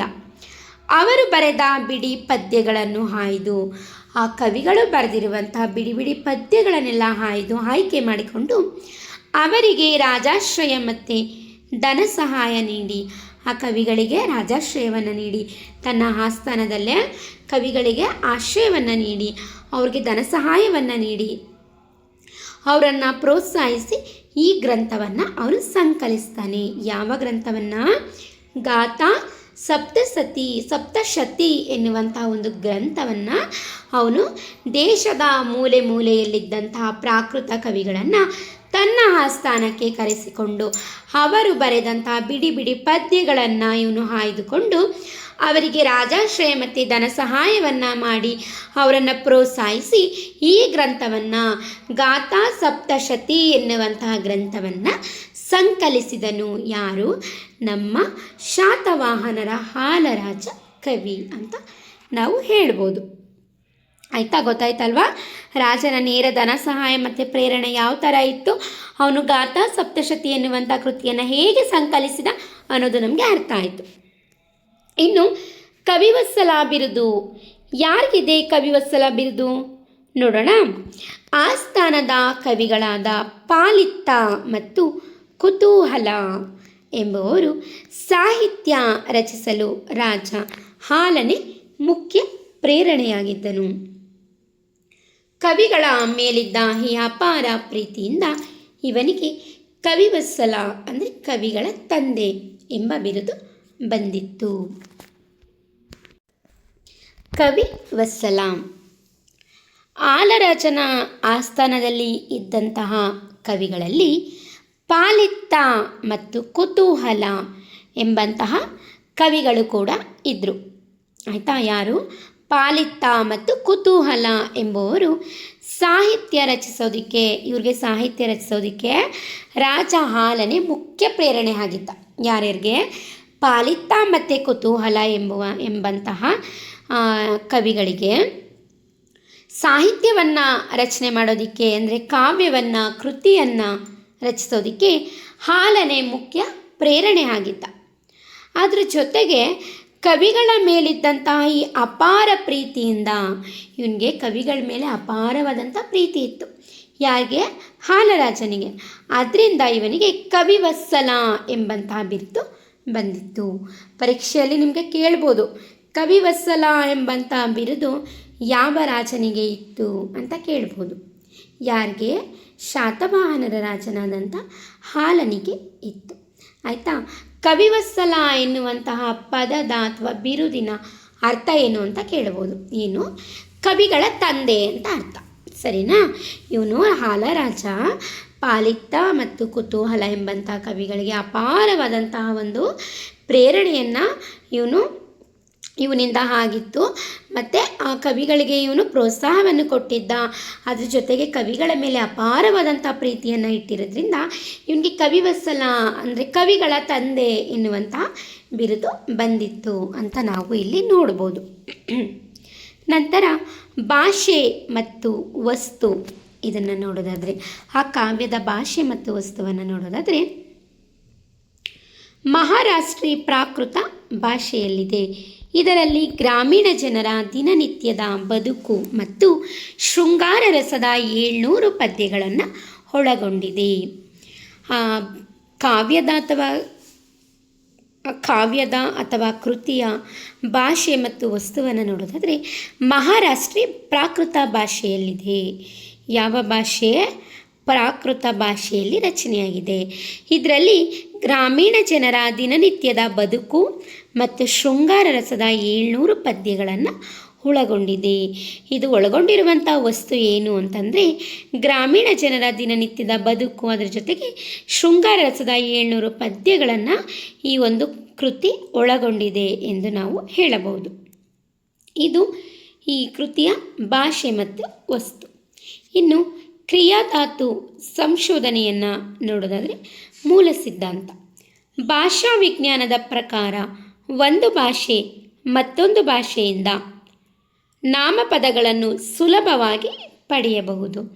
ಆದರೆ ಕ್ರಿಯಾಧಾತುಗಳನ್ನು ಕ್ರಿಯಾಪದದ ಮೂಲ ರೂಪ, ಸರಿನಾ? ಕ್ರಿಯಾಧಾತುಗಳನ್ನು ಪಡೆಯಬೇಕಾದರೆ ಆ ದೇಶಿ ಭಾಷೆ ಸಮಾಜದಲ್ಲಿ ಆಳವಾಗಿ ಬೇರೂರಿರಬೇಕು. ಈ ಗಾಥಾ ಸಪ್ತಶತಿ ಕೃತಿಯಲ್ಲಿ ನೋಡುವಂತಹ ಕ್ರಿಯಾಧಾತು ಸಂಶೋಧನೆಯನ್ನು ನಾವು ನೋಡೋದಾದರೆ, ಭಾಷಾ ವಿಜ್ಞಾನದ ಪ್ರಕಾರ ಒಂದು ಭಾಷೆ ಮತ್ತೊಂದು ಭಾಷೆಯಿಂದ ನಾಮಪದಗಳನ್ನು ಸುಲಭವಾಗಿ ಪಡೆಯಬಹುದು. ಆಯಿತಾ? ಒಂದು ಭಾಷೆ ಮತ್ತೊಂದು ಭಾಷೆಯಿಂದ ನಾಮಪದಗಳನ್ನ ಸುಲಭವಾಗಿ ಪಡ್ಕೋಬೋದು. ಆಯಿತಾ? ಅದರಲ್ಲಿ ಏನೇ ಆದಂತಹ ಒಂದು ಅಬ್ಜೆಕ್ಷನ್ ರಿಸ್ಟ್ರಿಕ್ಷನ್ ಇರೋದಿಲ್ಲ. ಆದರೆ ಕ್ರಿಯಾಧಾತು ಅಂದರೆ ಕ್ರಿಯಾಪದದ ಮೂಲ ರೂಪ, ಸರಿನಾ? ಕ್ರಿಯಾಧಾತುಗಳನ್ನು ಪಡಿಬೇಕು, ಒಂದು ಭಾಷೆಯಿಂದ ಮತ್ತೊಂದು ಭಾಷೆ ಕ್ರಿಯಾಧಾತುಗಳನ್ನ ಪಡಿಬೇಕು ಅಂತಂದರೆ ಆ ದೇಶಿ ಭಾಷೆಯನ್ನು ಸಮಾಜದಲ್ಲಿ ಆಳವಾಗಿ ಬೇರೂರಿರಬೇಕು. ಅಂದರೆ ಸಮಾಜದಲ್ಲಿ ಆ ಭಾಷೆ ತನ್ನನ್ನು ತಾನು ಗುರುತಿಸ್ಕೊಂಡಿರಬೇಕು, ಆ ಭಾಷೆಯನ್ನು ಆಡುವಂತಹ ಜನರು ಹೆಚ್ಚಿರಬೇಕು ಅಂತ ಇಲ್ಲಿ ಹೇಳ್ತಾ ಇರೋದು. ಆಯಿತಾ? ಏನು? ಒಂದು ಭಾಷೆ ಮತ್ತೊಂದು ಭಾಷೆಯಿಂದ ನಾಮಪದಗಳನ್ನ ಸುಲಭವಾಗಿ ಪಡ್ಕೊಬೋದು. ಆದರೆ ಕ್ರಿಯಾಧಾತುಗಳನ್ನು ಮಾತ್ರ ಪಡಿಬೇಕು ಅಂತಂದರೆ ಆ ದೇಶಿ ಭಾಷೆ ಆ ಸಮಾಜದಲ್ಲಿ ಆಳವಾಗಿ ಬೇರೂರಬೇಕು, ಅಥವಾ ಆ ಸಮಾಜದಲ್ಲಿ ಆ ಭಾಷೆಯನ್ನು ಜನರು ಹೆಚ್ಚು ಮಾತನಾಡಬೇಕು. ಆ ಭಾಷೆ ಇದ್ದರೆ ಮಾತ್ರ ಏನು ಕ್ರಿಯಾಧಾತುಗಳನ್ನು ಒಂದು ಭಾಷೆಯಿಂದ ಮತ್ತೊಂದು ಭಾಷೆಗೆ ತಗೋಬೋದು ಅಂತ ಇಲ್ಲಿ ಹೇಳ್ತಾ ಇರೋದು. ಹಾಗಾದರೆ ಇಲ್ಲಿ ಯಾವ ಒಂದು ಪದಗಳನ್ನು ತಗೊಂಡಿದೆ ಅಂತ ನಾವು ಇಲ್ಲಿ ನೋಡೋಣ. ಆ ಕಾವ್ಯದಲ್ಲಿ ಅಥವಾ ಕೃತಿಯಲ್ಲಿ ನೋಡಿ, ಗ್ರಂಥದಲ್ಲಿ ಪ್ರಮುಖ ಕನ್ನಡ ಪದಗಳು. ನಾನು ಆಗಲೇ ಹೇಳಿದೆ, ಏನು ಗಾಥಾ ಸಪ್ತಶತಿ ಅನ್ನೋದು ಒಂದು ತಿಳ್ಕೊಳ್ಳಿ, ಇದು ಕನ್ನಡದಲ್ಲಿ ರಚನೆ ಆಗಿರುವಂಥ ಕೃತಿ ಅಲ್ಲ, ಕನ್ಫ್ಯೂಸ್ ಮಾಡ್ಕೋಬೇಡಿ. ಕನ್ನಡ ಪದಗಳು ಆ ಕೃತಿಯಲ್ಲಿದ್ದಾವೆ ಹೊರತು ಕನ್ನಡದಲ್ಲಿ ರಚನೆ ಆಗಿಲ್ಲ, ಸರಿನಾ? ಇದೇನು ಅಂತಂದರೆ ಪ್ರಾಕೃತ ಭಾಷೆಯಲ್ಲಿ ರಚನೆ ಆಗಿರೋದು. ಯಾವುದು? ಹಾಲರಾಜ ರಚಿಸಿರುವಂತಹ ಗಾಥಾ ಸಪ್ತಶತಿ ಅನ್ನೋದು ಮಹಾರಾಷ್ಟ್ರೀಯ ಪ್ರಾಕೃತ ಭಾಷೆಯಲ್ಲಿ ರಚನೆಯಾಗಿದೆ. ಆದರೆ ಆ ಪ್ರಾಕೃತ ಭಾಷೆಯಲ್ಲಿ ರಚನೆ ಆಗಿರುವಂತಹ ಗ್ರಂಥದಲ್ಲಿ ನಮ್ಮ ಕನ್ನಡ ಪದಗಳು ಅದರೊಳಗಡೆ ಇದೆ. ಈಗ ನಾನು ಆಗಲೇ ಇಲ್ಲಿ ನೋಡಿದ್ವಿ ಅಲ್ವಾ, ನಾಮಪದಗಳನ್ನು ಒಂದು ಭಾಷೆಯಿಂದ ಇನ್ನೊಂದು ಭಾಷೆಗೆ ಎರವಲು ಪಡ್ಕೊಬೋದು. ಆದರೆ ಕ್ರಿಯಾಧಾತುಗಳನ್ನು ಒಂದು ಭಾಷೆಯಿಂದ ಇನ್ನೊಂದು ಭಾಷೆಗೆ ಎರವಲು ಪಡ್ಕೊಳ್ಳೋಕ್ಕಾಗಲ್ಲ. ಎರವಲು ಪಡ್ಕೋಬೇಕು ಅಂತಂದರೆ ಆ ಭಾಷೆ ಆ ಸಮಾಜದಲ್ಲಿ ಏನು ಬೇರೂರಿರಬೇಕು ಅಂತ ಹೇಳ್ತಾ ಇದೆ ಅಲ್ವಾ ಇಲ್ಲಿ, ಅದನ್ನು ಇಲ್ಲಿ ಹೇಳ್ತಾ ಇರೋದು. ಈ ಒಂದು ಗಾಥಾ ಸಪ್ತಶತಿ ಎನ್ನುವಂಥ ಒಂದು ಕಾವ್ಯ ಅಥವಾ ಈ ಗ್ರಂಥ ಮಹಾರಾಷ್ಟ್ರೀ ಪ್ರಾಕೃತ ಭಾಷೆಯಲ್ಲಿ ರಚನೆಯಾಗಿದೆ. ಅದರಲ್ಲಿ ಕನ್ನಡ ಪದಗಳು ಬಳಕೆಯಾಗಿದೆ ಅನ್ನೋದನ್ನು ಇಲ್ಲಿ ಸ್ಪಷ್ಟವಾಗಿ ಹೇಳ್ತಾ ಇರೋದು. ಅದನ್ನು ನೋಡೋಣ ಬನ್ನಿ. ಪರೀಕ್ಷೆ ದೃಷ್ಟಿಯಿಂದ ಇದು ಬಹಳ ಮುಖ್ಯವಾಗಿದೆ, ನೋಡ್ಕೊಳ್ಳಿ.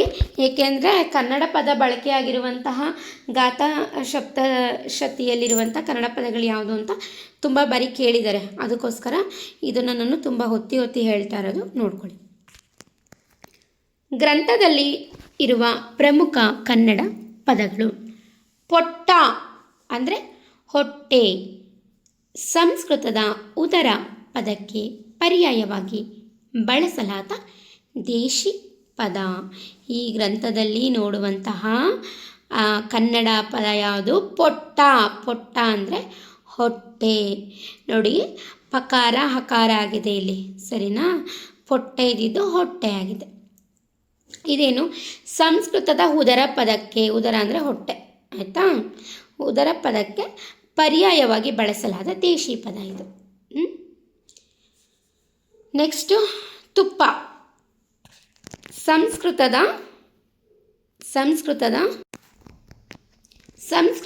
ಘೃತ ಪದಕ್ಕಿಂತ ಭಿನ್ನವಾಗಿ ದಕ್ಷಿಣದ ಜನರ ಆಹಾರ ಸಂಸ್ಕೃತಿಯನ್ನು ಬಿಂಬಿಸುವಂತಹ ಪದ ತುಪ್ಪ. ಈ ತುಪ್ಪ ಸಂಸ್ಕೃತದಲ್ಲಿ ಘೃತ ಅಂತ ಕರೀತಾರೆ. ಈ ಪದಕ್ಕಿಂತ ಭಿನ್ನವಾಗಿ ದಕ್ಷಿಣ ಜನರ ಆಹಾರ ಸಂಸ್ಕೃತಿಯನ್ನು ಬಿಂಬಿಸುವಂತಹ ಪದ. ದಕ್ಷಿಣ ಜನರ ಆಹಾರ ಪದ್ಧತಿಯಲ್ಲಿ ತುಪ್ಪವನ್ನು ಬಳಸ್ತಾರೆ ಅಲ್ವಾ, ಅದನ್ನಲ್ಲಿ ಹೇಳ್ತಾ ಇರೋದು. ದಕ್ಷಿಣ ಜನರ ಆಹಾರ ಸಂಸ್ಕೃತಿಯನ್ನು ಬಿಂಬಿಸುವಂಥ ಪದ, ಸರಿನಾ? ತುಪ್ಪ. ನೆಕ್ಸ್ಟು ಮುಂದೆ ಅತ್ತೆ. ದ್ರಾವಿಡರ ವಿಶಿಷ್ಟ ಕೌಟುಂಬಿಕ ಮತ್ತು ಸಾಂಸ್ಕೃತಿಕ ಸಂಬಂಧ ಸೂಚಕ ಪದ ಯಾವುದು? ಅತ್ತ ಅಥವಾ ಅತ್ತೆ. ದ್ರಾವಿಡರ ವಿಶಿಷ್ಟ ಕೌಟುಂಬಿಕ ಮತ್ತು ಸಾಂಸ್ಕೃತಿಕ ಸಂಬಂಧವನ್ನು ಸೂಚಿಸುವಂಥ ಪದ. ದ್ರಾವಿಡರು ಅಂದರೆ ನಾವು ಬಳಸ್ತಿರುವಂಥ ಒಂದು ಪದ. ನಮ್ಮಲ್ಲಿ ಬಳಕೆ ಇದೆ ಅಲ್ವಾ, ಅತ್ತ ಅಂತಾರೆ, ಕೆಲವೊಮ್ಮೆ ಅತ್ತೆ ಅಂತಾರೆ. ಇದು ಕನ್ನಡ ಪದಗಳ ಬಳಕೆ. ಪೆಟ್ಟು ಅಂದರೆ ಹೊಡೆತ. ಈಗಲೂ ಎಷ್ಟೋ ಜನ ಬಳಸ್ತಾರೆ. ನೀನು ತಪ್ಪು ಮಾಡ್ರೆ ಹಂಗೆ ಪೆಟ್ಟು ಕೊಡ್ತೀನಿ ನೋಡು ಅಂತ ಹೇಳ್ತಾರೆ, ಆಯಿತಾ? ಅದೇ ಧಾರವಾಡ ಸರಿ, ಪೆಟ್ಟು ಬೇಕಾ ನಿನಗೆ, ಈ ಥರ ಎಲ್ಲ ಬಳಸ್ತಾರಲ್ವಾ, ಅದೇ ನೋಡಿ. ಇದು ಕೇವಲ ನಾಮಪದವಲ್ಲ, ಸರಿನಾ? ಇದೊಂದು ಪ್ರಮುಖ ಕನ್ನಡ ಕ್ರಿಯಾಧಾತು, ಆಯಿತಾ? ಪೆಟ್ಟು ಅಂದರೆ ಹೊಡೆತ. ಇದು ಕೇವಲ ನಾಮಪದ ಅಷ್ಟೇ ಅಲ್ಲ, ಇದು ಪ್ರಮುಖ ಕನ್ನಡ ಕ್ರಿಯಾಧಾತು. ಅಲ್ಲಿ ಕ್ರಿಯೆ ಇದೆ, ಪೆಟ್ಟು ಹೊಡೆಯೋದು, ಅಲ್ಲಿ ಒಂದು ಕ್ರಿಯೆ ಇದೆ ಅಲ್ವಾ, ಅದನ್ನು ಹೇಳ್ತಾ ಇರೋದು. ಇದೊಂದು ಪ್ರಮುಖ ಕನ್ನಡ ಕ್ರಿಯಾಧಾತು. ಇನ್ನು ನೋಡುವಂಥ ಮತ್ತೊಂದು ಪದ ತೀರ್ ಅಂದರೆ ಮುಕ್ತಾಯವಾಗು ಅಥವಾ ಸಾಧ್ಯವಾಗು. ಇಂದಿಗೂ ಬಳಕೆಯಲ್ಲಿರುವ ಕನ್ನಡ ಕ್ರಿಯೆಯ ಆದಿ ರೂಪ. ತೀರ್ ಅಂದರೆ ಮುಕ್ತಾಯವಾಗು, ಎಂಡಿಂಗ್ ಅಂತೀವಿ ಅಲ್ವಾ, ಅದು. ಅಥವಾ ಸಾಧ್ಯವಾಗು, ಇಂದಿಗೂ ಕೂಡ ಬಳಕೆಯಲ್ಲಿರುವಂಥ ಕನ್ನಡ ಕ್ರಿಯೆಯ ಆದಿರೂಪ ಯಾವುದು? ತೀರೋಯ್ತು ಅಂತೀವಲ್ವಾ, ತೀರ್ತು, ತೀರಿದೆ, ಮುಕ್ತಾಯವಾಗಿದೆ, ಮುಗಿದಿದೆ, ತೀರಿದೆ, ಈ ಥರ. ಇದಿಷ್ಟು ಕೂಡ ಏನು? ಹಾಲನ ಗಾಥಾ ಸಪ್ತಶತಿ ಎಂಬಂತಹ ಗ್ರಂಥದಲ್ಲಿ ಕನ್ನಡ ಪದಗಳ ಬಳಕೆ ಆಗಿರೋದನ್ನು ನೋಡ್ಬೋದು. ಪೊಟ್ಟ, ಹೊಟ್ಟೆ, ತುಪ್ಪ, ಅತ್ತ, ಅತ್ತೆ, ಪೆಟ್ಟು, ತೀರ್, ಇಷ್ಟು ಪದಗಳು ಕೂಡ ಭಾಳ ಮುಖ್ಯವಾಗಿರುವಂಥ ಪದಗಳಾಗಿದೆ. ದಯವಿಟ್ಟು ಗಮನ ಇಟ್ಟು ನೋಡ್ಕೊಳ್ಳಿ. ಕೇಳಿದ್ರೆ 1 ಮಾರ್ಕ್ಸ್ ಪಕ್ಕಾ ಫಿಕ್ಸ್ ಇದರಲ್ಲಿ, ಸರಿನಾ? ಕೇಳಿದ್ದಾರೆ ತುಂಬ ಸಾರಿ. ನಂತರ ಸಾಹಿತ್ಯಿಕ ಮಹತ್ವವನ್ನು ನೋಡೋಣ.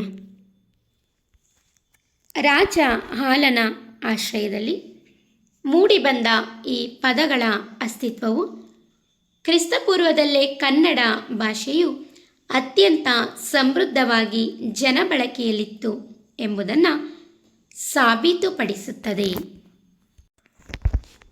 ಸಾಹಿತ್ಯಿಕ ಮಹತ್ವವನ್ನು ನೋಡೋದಾದರೆ ಆಲರಾಜನ ಆಶ್ರಯದಲ್ಲಿ ಮೂಡಿ ಬಂದಂತಹ ಈ ಪದಗಳ ಅಸ್ತಿತ್ವ ಈಗ ನೋಡಿದ್ವಿ ಅಲ್ವಾ.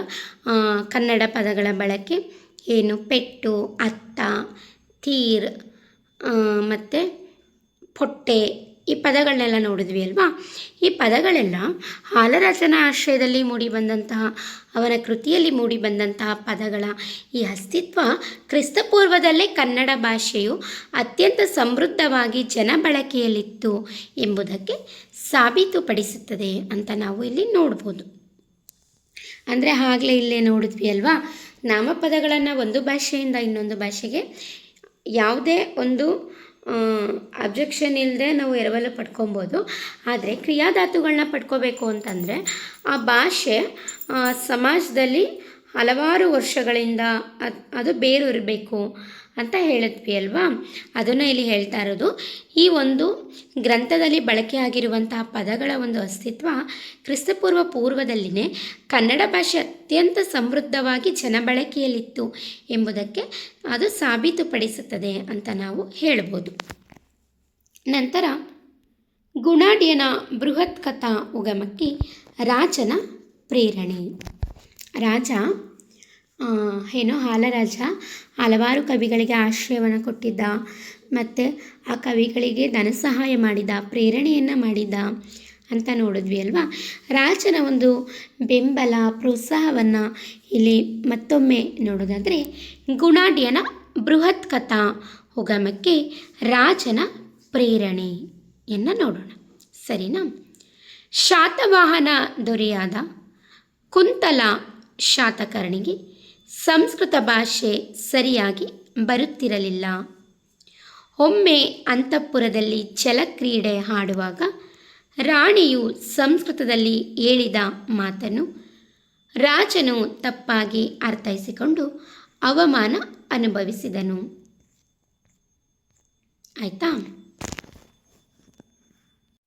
ಹೇಗೆ ಆಲರಾಜ ಪಾಲಿತ್ತ ಮತ್ತು ಕುತೂಹಲ ಎಂಬಂಥ ಕವಿಗಳಿಗೆ ಆಶ್ರಯವನ್ನು ಕೊಟ್ಟು ಕಾವ್ಯವನ್ನು, ಕೃತಿಯನ್ನು ರಚಿಸೋಕ್ಕೆ ಪ್ರೇರಣೆಯನ್ನು ಕೊಟ್ಟಿದ್ನೋ, ಅದೇ ಥರ ಇಲ್ಲಿ ಶಾತವಾಹನರ ಮತ್ತೊಬ್ಬ ರಾಜನು ಕೂಡ ಇಲ್ಲಿ ಹಲವಾರು ಕವಿಗಳಿಗೆ ಅವನು ಕೂಡ ಪ್ರೇರಣೆ ಮತ್ತು ಪ್ರೋತ್ಸಾಹವನ್ನು ಕೊಟ್ಟಿದ್ದ. ಅದನ್ನು ಇಲ್ಲಿ ನೋಡೋಣ. ಗುಣಾಢ್ಯನ ಬೃಹತ್ ಕಥಾ ಉಗಮಕ್ಕೆ ರಾಜನ ಪ್ರೇರಣೆ. ಯಾವ ಒಂದು ರಾಜನ ಪ್ರೇರಣೆ ಅಂತ ಇಲ್ಲಿ ನೋಡೋಣ. ಶಾತವಾಹನರ ದೊರೆಯಾದ ಕುಂತಲ ಶಾತಕರ್ಣಿಗೆ ಸಂಸ್ಕೃತ ಭಾಷೆ ಸರಿಯಾಗಿ ಬರುತ್ತಿರಲಿಲ್ಲ. ಶಾತವಾಹನರ ದೊರೆಯಲ್ಲಿ ಕುಂತಲ ಶಾತಕರ್ಣಿನೂ ಕೂಡ ಒಬ್ಬ ಪ್ರಮುಖ ರಾಜ. ಈ ಕುಂತಲ ಶಾತಕರ್ಣಿಗೆ ಸಂಸ್ಕೃತ ಭಾಷೆ ಸರಿಯಾಗಿ ಬರ್ತಾ ಇರಲಿಲ್ಲ. ಆಯಿತಾ. ಒಮ್ಮೆ ಅಂತಃಪುರದಲ್ಲಿ ಜಲಕ್ರೀಡೆ ಆಡುವಾಗ ರಾಣಿಯು ಸಂಸ್ಕೃತದಲ್ಲಿ ಹೇಳಿದಂತಹ ಮಾತನ್ನು ರಾಜ ತಪ್ಪಾಗಿ ಅರ್ಥೈಸಿಕೊಂಡು ಅವಮಾನ ಅನುಭವಿಸಿದನು. ಈ ಕುಂತಲ ಶಾತಕರ್ಣಿಗೆ ಸಂಸ್ಕೃತ ಭಾಷೆ ಅಷ್ಟೊಂದು ಸರಿಯಾಗಿ ಬರ್ತಾ ಇರಲಿಲ್ಲ. ಒಮ್ಮೆ ಏನಾಗುತ್ತೆ, ಒಂದು ಸತ ಅಂತಃಪುರದಲ್ಲಿ ಜಲಕ್ರೀಡೆಯನ್ನು ಆಡಬೇಕಾದ್ರೆ ರಾಣಿ ಸಂಸ್ಕೃತದಲ್ಲಿ ಹೇಳಿದಂತಹ ಯಾವುದೋ ಒಂದು ಮಾತನ್ನು ರಾಜ ತಪ್ಪಾಗಿ ಅರ್ಥ ಮಾಡ್ಕೋತಾನೆ. ಏಕೆಂದರೆ ಅವನಿಗೆ ಸಂಸ್ಕೃತ ಸರಿಯಾಗಿ ಬರ್ತಾ ಇರಲಿಲ್ಲ. ತಪ್ಪಾಗಿ ಅರ್ಥ ಮಾಡ್ಕೊಂಡಾಗ ಏನಾಗುತ್ತೆ, ಆ ರಾಣಿಯರು ನಕ್ಕಿರ್ತಾರೆ. ಇವನಿಗೆ ಅವಮಾನ ಆದಾಗೆ ಆಗಿರುತ್ತೆ. ಯಾರಿಗೆ? ಕುಂತಲ ಶಾತಕರ್ಣಿಗೆ. ಆಗ ತಕ್ಷಣ ರಾಜ ಏನು ಮಾಡ್ತಾನೆ, ರಾಜನ ಸವಾಲು ಮತ್ತು ಸ್ಪರ್ಧೆ. ರಾಜ ತಕ್ಷಣ ಸವಾಲಾಕಿ ಒಂದು ಸ್ಪರ್ಧೆಯನ್ನು ಇಡ್ತಾನೆ. ಏನು ಅಂತಂದರೆ, ರಾಜನು ತನ್ನ ಆಸ್ಥಾನದ ಪಂಡಿತರಾದ ಗುಣಾಢ್ಯ ಮತ್ತು ಸರ್ವವರ್ಮರನ್ನು ಕರೆಸಿ ತನಗೆ ಅತಿವೇಗವಾಗಿ ಸಂಸ್ಕೃತ ಕಲಿಸುವವರಿಗೆ ದೊಡ್ಡ ಬಹುಮಾನ ನೀಡುವುದಾಗಿ ಘೋಷಿಸಿದನು. ರಾಜನ ಆಸ್ಥಾನದಲ್ಲಿದ್ದ ಈ ಭಾಷಿಕ ಪೈಪೋಟಿಯೇ ಹೊಸ ಸಾಹಿತ್ಯದ ಉಗಮಕ್ಕೆ ಪ್ರಮುಖ ಕಾರಣವಾಯಿತು. ಆಗ ಯಾರು ರಾಜ ಶಾತವಾಹನ ದೊರೆಯಾದಂಥ ಕುಂತಲ ಶಾತಕರ್ಣಿ ಏನು ಮಾಡ್ತಾನೆ, ಒಂದು ಸವಾಲನ್ನು ಹಾಕಿ ಒಂದು ಸ್ಪರ್ಧೆಯನ್ನು ಕೂಡ ಇಡ್ತಾನೆ. ಏನು ಅಂತಂದರೆ, ರಾಜನು ತನ್ನ ಆಸ್ಥಾನದ ಪಂಡಿತರಾಗಿದ್ದಂಥ ಯಾರು ಗುಣಾಢ್ಯ ಮತ್ತು ಸರ್ವವರ್ಮರನ್ನು ಕರೆಸ್ತಾನೆ. ಈ ಶಾತಕರ್ಣಿಯ ಆಸ್ಥಾನದ ರಾಜ ಯಾರಾಗಿದ್ದರು, ಆಸ್ಥಾನದ ಕವಿ ಯಾರು, ಗುಣಾಢ್ಯ ಮತ್ತು ಸರ್ವವರ್ಮ. ಆಯಿತಾ. ಇವರಿಬ್ಬರನ್ನು ಕರೆಸ್ತಾನೆ. ಕರೆಸಿ ಅವನೇನು ಹೇಳ್ತಾನೆ, ತನಗೆ ವೇಗವಾಗಿ ಸಂಸ್ಕೃತ ಕಲಿಸಿಕೊಡುವವರಿಗೆ ದೊಡ್ಡ ಬಹುಮಾನ ನೀಡುವುದಾಗಿ ಘೋಷಿಸಿದ್ದನ್ನು ಅವ್ರಿಗೆ ಹೇಳ್ತಾನೆ. ಆ ರಾಜರನ್ನು ಕವಿಗಳನ್ನು ಕರೆಸಿ ನನಗೆ ಯಾರು ಸಂಸ್ಕೃತವನ್ನು ಕಲಿಸ್ತಾರೋ ಅವ್ರಿಗೆ ದೊಡ್ಡ ಬಹುಮಾನವನ್ನು ನಾನು ಕೊಡ್ತೀನಿ ಅಂತ ಘೋಷಿಸ್ತಾನೆ. ರಾಜನ ಆಸ್ಥಾನದಲ್ಲಿದ್ದ ಈ ಭಾಷಿಕ ಪೈಪೋಟಿಯೇ ಹೊಸ ಸಾಹಿತ್ಯದ ಉಗಮಕ್ಕೆ ಪ್ರಮುಖ ಕಾರಣವಾಯಿತು. ಈ ರಾಜ ಒಂದು ಪೈಪೋಟಿ ಸ್ಪರ್ಧೆಯನ್ನು ಇಟ್ಟಿದ್ದ ಅಲ್ವಾ, ಆ ಇಟ್ಟಿದ್ದೇ ಏನಾಯಿತು, ಒಂದು ಹೊಸ ಸಾಹಿತ್ಯದ ಉಗಮಕ್ಕೆ ಪ್ರಮುಖ ಕಾರಣ ಆಯಿತು ಅನ್ನೋದನ್ನು ಇಲ್ಲಿ ಹೇಳ್ತಾ ಇರೋದು. ಏನು? ಬೃಹತ್ ಕಥಾದ ಉಗಮ.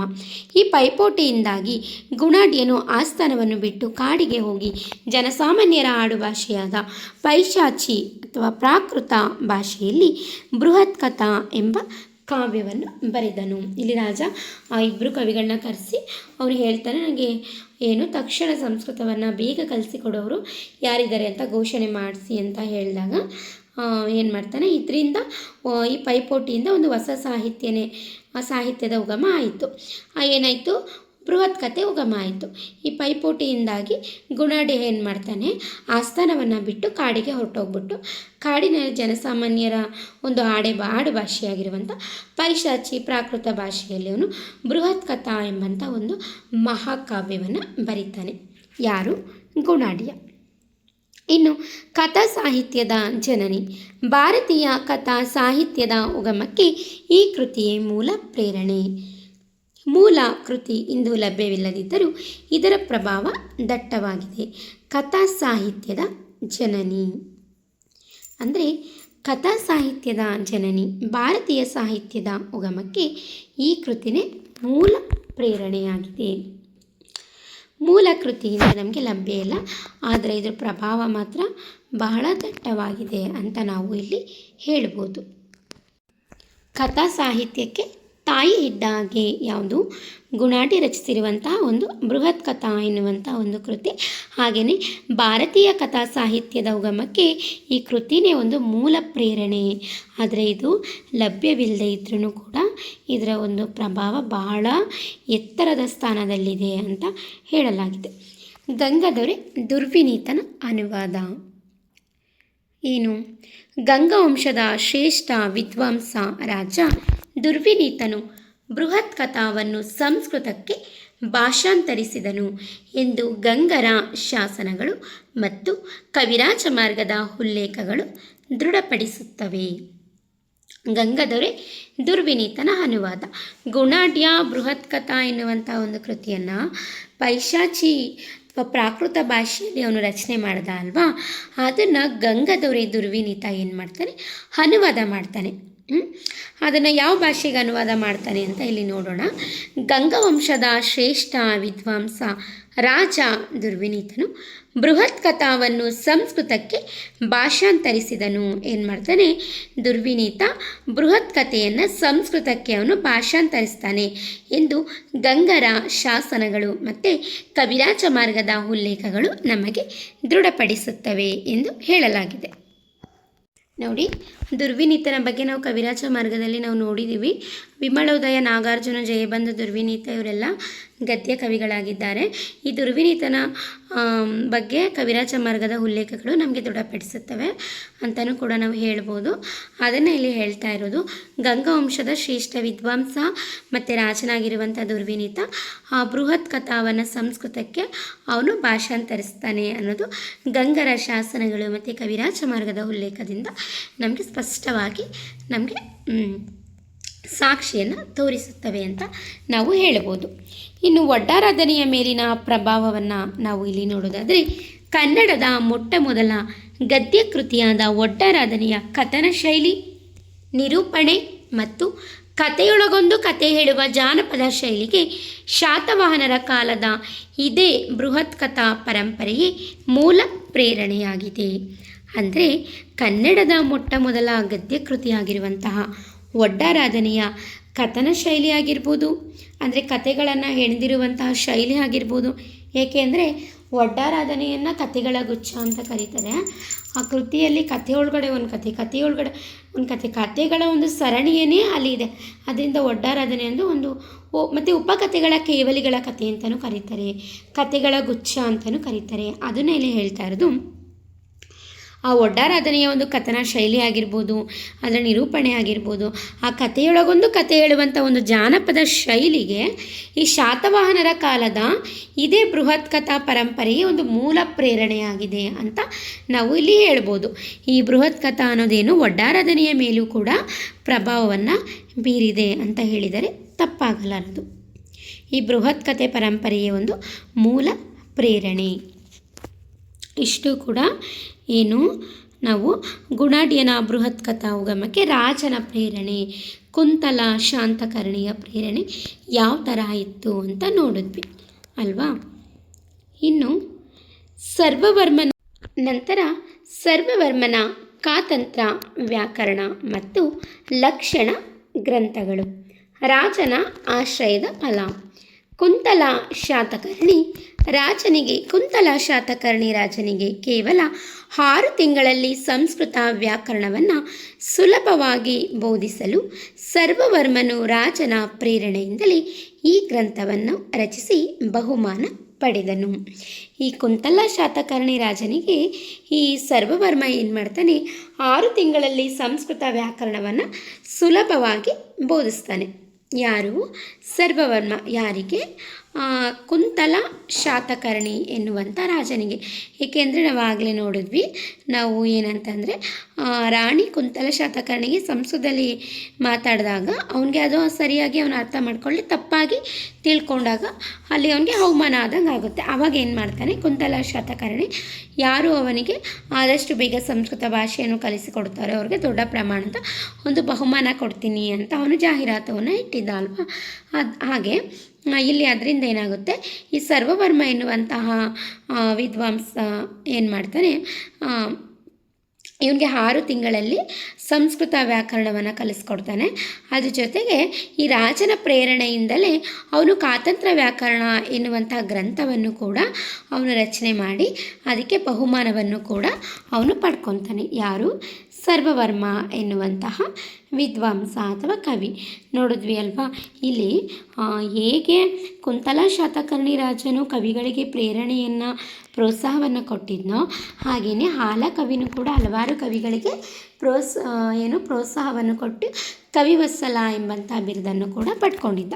ಇದು ಶಾತವಾಹನರ ರಾಜರ ಒಂದು ಸಾಹಿತ್ಯ ಪೋಷಣೆ ಅಂತ ನಾವು ಹೇಳ್ಬೋದು. ಹಾಗೆಯೇ ಇನ್ನು ವ್ಯಾಕರಣದ ಸಂಕ್ಷಿಪ್ತತೆ ಏನು ಅಂತ ನೋಡೋದಾದರೆ, ಸಂಸ್ಕೃತದ ಜಟಿಲ ಶೈಲಿಗಿಂತ ಭಿನ್ನವಾಗಿ ಅತ್ಯಂತ ಸರಳ ಮತ್ತು ಸಂಕ್ಷಿಪ್ತ ಸೂತ್ರಗಳ ಮೂಲಕ ವ್ಯಾಕರಣ ಕಲಿಸುವುದು ಇದರ ವಿಶೇಷತೆಯಾಗಿತ್ತು. ಈ ವ್ಯಾಕರಣ ಕಾತಂತ್ರ ವ್ಯಾಕರಣದ ಒಂದು ಸಂಕ್ಷಿಪ್ತತೆಯನ್ನು ಇಲ್ಲಿ ನೋಡೋದಾದರೆ, ಸಂಸ್ಕೃತದ ಜಟಿಲ ಶೈಲಿಗಿಂತ ಭಿನ್ನವಾಗಿ, ಜಟಿಲ ಅಂದರೆ ಕಠಿಣ ಅಂತ, ಸಂಸ್ಕೃತದ ಆ ಜಟಿಲ ಶೈಲಿಗಿಂತಲೂ ಭಿನ್ನವಾಗಿ ಅತ್ಯಂತ ಸರಳ ಮತ್ತು ಸಂಕ್ಷಿಪ್ತ ಸೂತ್ರಗಳ ಮೂಲಕ ವ್ಯಾಕರಣವನ್ನು ಕಲಿಸುವುದು ಈ ಕಾತಂತ್ರ ವ್ಯಾಕರಣದ ಒಂದು ವಿಶೇಷತೆಯಾಗಿತ್ತು ಅಂತ ನಾವು ಇಲ್ಲಿ ನೋಡ್ಬೋದು. ನಂತರ ಕನ್ನಡ ವ್ಯಾಕರಣಗಳ ಮೇಲಿನ ಪ್ರಭಾವವನ್ನು ನಾವು ನೋಡೋದಾದರೆ, ಕೇಶಿರಾಜನು ಶಬ್ದಮಣಿ ದರ್ಪಣದಲ್ಲಿ ಹಾಗೂ ನಾಗವರ್ಮನು ತನ್ನ ಕರ್ನಾಟಕ ಭಾಷಾಭೂಷಣದಲ್ಲಿ ಸಂಸ್ಕೃತದ ಸುದೀರ್ಘ ನಿಯಮಗಳನ್ನು ಪಾಲಿಸದೆ ಅತಿ ಕಡಿಮೆ ಸೂತ್ರಗಳಲ್ಲಿ ಇಡೀ ಭಾಷೆಯನ್ನು ಹಿಡಿದಿಡುವ ತಂತ್ರವನ್ನು ಬಳಸಿದರು. ಈ ಸಂಕ್ಷಿಪ್ತ ಸೂತ್ರ ರಚನಾ ಪದ್ಧತಿಗೆ ಸರ್ವವರ್ಮನ ಕಾತಂತ್ರ ವ್ಯಾಕರಣವೇ ಪ್ರಮುಖ ಪ್ರೇರಣೆಯಾಗಿದೆ ಎಂದು ಹೇಳಬಹುದು. ಅಂದರೆ ಕೇಶಿರಾಜ ರಚನೆ ಮಾಡಿರುವಂತಹ ಶಬ್ದಮಣಿ ದರ್ಪಣ, ಹಾಗೆ ನಾಗವರ್ಮ ರಚನೆ ಮಾಡಿರುವಂತಹ ಕರ್ನಾಟಕ ಭಾಷಾಭೂಷಣ ಅಂದರೆ ಎರಡನೇ ನಾಗವರ್ಮ ರಚನೆ ಮಾಡಿರುವಂತಹ ಕರ್ನಾಟಕ ಭಾಷಾಭೂಷಣದಲ್ಲಿ ಸಂಸ್ಕೃತದ 2 ಕೃತಿಗಳಲ್ಲಿ ಸಂಸ್ಕೃತದ ಸುದೀರ್ಘ ನಿಯಮಗಳನ್ನು ಪಾಲಿಸದೆ, ಯಾವುದು ಕೇಶಿರಾಜ ರಚನೆ ಮಾಡಿರುವಂಥ ಶಬ್ದಮಣಿ ದರ್ಪಣ ಮತ್ತು ನಾಗವರ್ಮ ರಚನೆ ಮಾಡಿರುವಂಥ ಕರ್ನಾಟಕ ಭಾಷಾಭೂಷಣ, ಈ 2 ಗ್ರಂಥಗಳಲ್ಲಿ ಸಂಸ್ಕೃತದ ಸುದೀರ್ಘ ನಿಯಮಗಳನ್ನು ಪಾಲಿಸದೆ ಅತಿ ಕಡಿಮೆ ಸೂತ್ರಗಳಲ್ಲಿ ಆಯಿತಾ. ಇಷ್ಟು ಅತಿ ಕಡಿಮೆ ಸೂತ್ರಗಳಲ್ಲಿ ಇಡೀ ಭಾಷೆಯನ್ನು ಹಿಡಿದಿಡುವಂತಹ ತಂತ್ರವನ್ನು ಬಳಸಿದ್ದಾರೆ ಯಾರು? ಕೇಶಿರಾಜ ಮತ್ತು ಎರಡನೇ ನಾಗವರ್ಮ. ಈ ಸಂಕ್ಷಿಪ್ತ ಸೂತ್ರ ರಚನಾ ಪದ್ಧತಿಗೆ ಸರ್ವವರ್ಮನ ಕಾತಂತ್ರ ವ್ಯಾಕರಣವೇ ಪ್ರಮುಖ ಪ್ರೇರಣೆಯಾಗಿದೆ. ಅಂದರೆ ಇವರಿಬ್ಬರು ರಚನೆ ಮಾಡಿರುವಂತಹ ವ್ಯಾಕರಣ ಗ್ರಂಥಗಳಲ್ಲಿ ಅತಿಯಾದಂತಹ ಸುದೀರ್ಘ ನಿಯಮಗಳನ್ನು ಬಳಸದೆ ಅತಿ ಕಡಿಮೆ ಸೂತ್ರದಲ್ಲಿ ಇಡೀ ಭಾಷೆಯನ್ನು ಹಿಡಿದಿಡುವಂತಹ ತಂತ್ರವನ್ನು ಬಳಸಿದ್ದಾರೆ. ಇದಕ್ಕೆ ಮುಖ್ಯವಾದಂಥ ಪ್ರೇರಣೆ ಯಾವುದು ಅಂತಂದರೆ ಸರ್ವವರ್ಮ ರಚನೆ ಮಾಡಿರುವಂತಹ ಕಾತಂತ್ರ ವ್ಯಾಕರಣವೇ ಇದಕ್ಕೆ ಮುಖ್ಯವಾದಂಥ ಪ್ರೇರಣೆ ಎಂದು ಹೇಳಲಾಗಿದೆ. ನಂತರ ಶಾಸನ ಸಾಹಿತ್ಯ ಮತ್ತು ಸ್ತ್ರೀಯರ ಸಾಹಿತ್ಯಿಕ ಪ್ರಜ್ಞೆಯನ್ನು ನೋಡೋಣ. ಶಾತವಾಹನರ ಕಾಲದಲ್ಲಿ ಕೇವಲ ರಾಜರ ಒಂದು ಸಾಹಿತ್ಯಿಕ ಕೊಡುಗೆಯನ್ನಷ್ಟೇ ಅಲ್ಲದೆ ಶಾಸನ ಸಾಹಿತ್ಯ ಮತ್ತು ಸ್ತ್ರೀಯರ ಒಂದು ಸಾಹಿತ್ಯಿಕ ಪ್ರಜ್ಞೆ ಎಷ್ಟರ ಮಟ್ಟಿಗೆ ಇತ್ತು ಅನ್ನೋದನ್ನು ಕೂಡ ನಾವು ಇಲ್ಲಿ ನೋಡ್ಬೋದು. ಇದರಿಂದನೂ ಕೂಡ ಈ ಶಾತವಾಹನರ ಒಂದು ಕಾಲದಲ್ಲಿ ಸ್ತ್ರೀಯರು ಕೂಡ ಸಾಹಿತ್ಯ ಮತ್ತು ಶಾಸನ ಸಾಹಿತ್ಯ ಮತ್ತು ಸಾಹಿತ್ಯಿಕ ಪ್ರಜ್ಞೆಯನ್ನು ಬೆಳೆಸ್ಕೊಂಡಿದ್ರು ಅನ್ನೋದನ್ನು ನಾವು ಇದರಿಂದ ನೋಡ್ಬೋದು. ಹಾಗಾದರೆ ಶಾಸನ ಸಾಹಿತ್ಯ ಮತ್ತು ಸ್ತ್ರೀಯರ ಸಾಹಿತ್ಯಿಕ ಪ್ರಜ್ಞೆಯಲ್ಲಿ ನೋಡೋದಾದರೆ ಮೊದಲನೇದಾಗಿ ರಾಣಿ ನಾಗನಿಕಾಳ ಕೊಡುಗೆ. ಯಾರು? ರಾಣಿ ನಾಗನಿಕಾಳ ಕೊಡುಗೆ ಏನು ಅಂತ ನೋಡೋದಾದರೆ ಶಾತವಾಹನರ ರಾಣಿಯಾದ ನಾಗನಿಕಾಳು ಕೆತ್ತಿಸಿದ ನಾನಾಘಾಟ್ ಶಾಸನವು ಕೇವಲ ರಾಜಕೀಯ ದಾಖಲೆಯಲ್ಲ, ಅದು ಆ ಕಾಲದ ಅತ್ಯುನ್ನತ ಕಾವ್ಯಮಯ ಶೈಲಿಯಲ್ಲಿದೆ. ರಾಜಮನೆತನದ ಸ್ತ್ರೀಯರು ಸಹ ಸಾಹಿತ್ಯಿಕ ಬೆಳವಣಿಗೆಗೆ ರಾಜಾಶ್ರಯ ನೀಡುತ್ತಿದ್ದರು ಎಂಬುದಕ್ಕೆ ಇದು ಸಾಕ್ಷಿಯಾಗಿದೆ. ನೋಡಿ, ಇಲ್ಲಿ ರಾಣಿ ನಾಗನಿಕಾಳ ಕೊಡುಗೆಯನ್ನು ನೋಡೋದಾದರೆ ಶಾತವಾಹನರ ರಾಣಿ ಯಾರು? ರಾಣಿ ನಾಗನಿಕ. ಆಯಿತಾ. ಈ ರಾಣಿಯಾದಂತಹ ನಾಗನಿಕಾಳು ಕೆತ್ತಿಸಿದಂತಹ ನಾನಾಘಾಟ್ ಶಾಸನವು ಯಾವುದು? ನಾನಾಘಾಟ್ ಶಾಸನವು ಕೇವಲ ರಾಜಕೀಯವಾಗಿ ಇರುವಂತಹ ದಾಖಲೆ ಅಲ್ಲ, ಆಯಿತಾ. ಅದು ಆ ಕಾಲದ ಅತ್ಯುನ್ನತ ಕಾವ್ಯಮಯ ಶೈಲಿಯಲ್ಲಿದೆ. ಅದು ಶಾತವಾಹನರ ಕಾಲದ ಒಂದು ಅತ್ಯುನ್ನತ ಕಾವ್ಯಮಯ ಶೈಲಿಯಲ್ಲಿ ಅದು ರಚನೆಯಲ್ಲಿದೆ, ಶೈಲಿಯಲ್ಲಿದೆ ಅಂತ ಹೇಳ್ಬೋದು. ಯಾವುದು?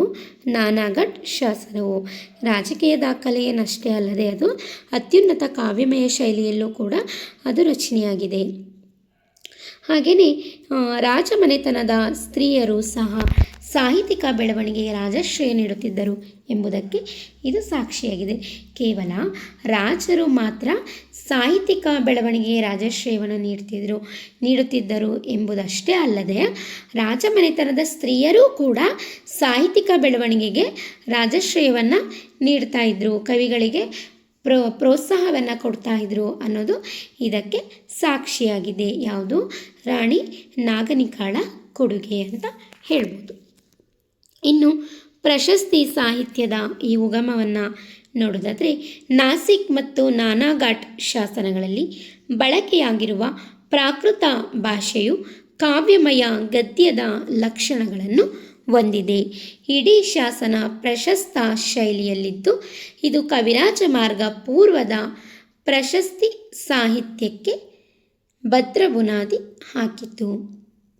ಅಂದರೆ ಈ ಪ್ರಶಸ್ತಿ ಸಾಹಿತ್ಯದ ಉಗಮವನ್ನು ನಾವು ಇಲ್ಲಿ ನೋಡೋದಾದರೆ ನಾಸಿಕ್ ಮತ್ತು ನಾನಾಘಾಟ್ ಶಾಸನಗಳಲ್ಲಿ ಯಾವ ಶಾಸನ?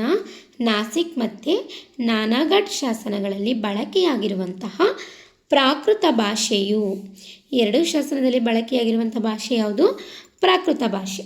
ನಾನು ನಿಮ್ಗಾಗಲೇ ಹೇಳಿದೆ, ಶಾತವಾಹನರು ಭಾಷೆ ಯಾವುದು?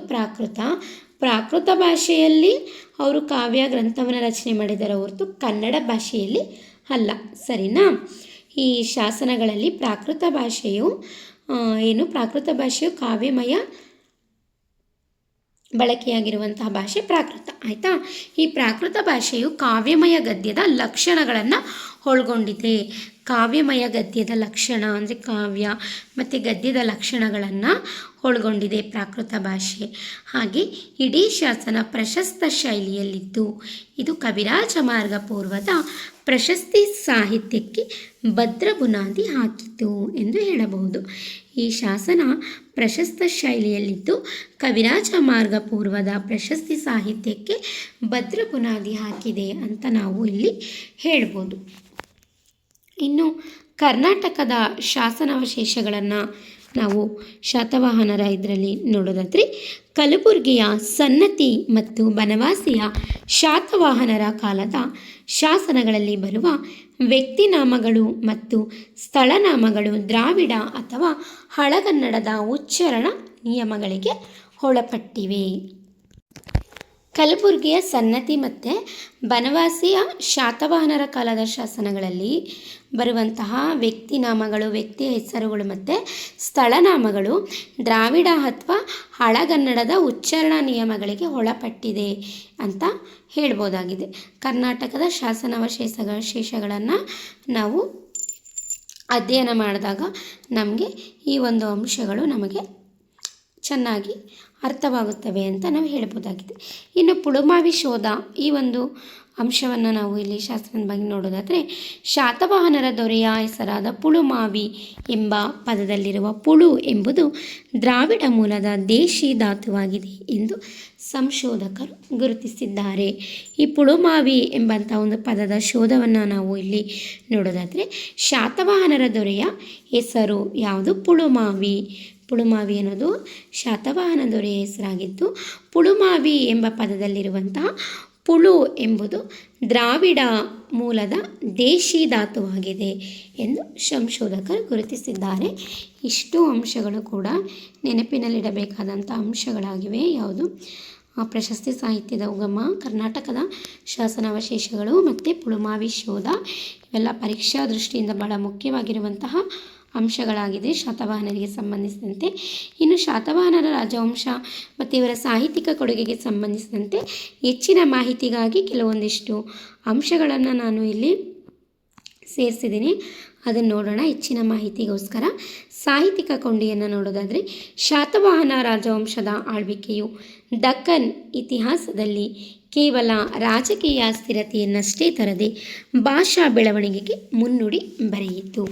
ಆಡಳಿತ ಉನ್ನತ ಸ್ತರದಲ್ಲಿದ್ದ ಪ್ರಾಕೃತ ಮತ್ತು ಜನಸಾಮಾನ್ಯರ ಆಡುಭಾಷೆಯಾಗಿದ್ದ ದೇಶಿ ಭಾಷೆಗಳ ನಡುವಿನ ಸಮನ್ವಯವು ಈ ಕಾಲದ ಸಾಹಿತ್ಯದಲ್ಲಿ ಸ್ಪಷ್ಟವಾಗಿ ಮೂಡಿಬಂದಿದೆ.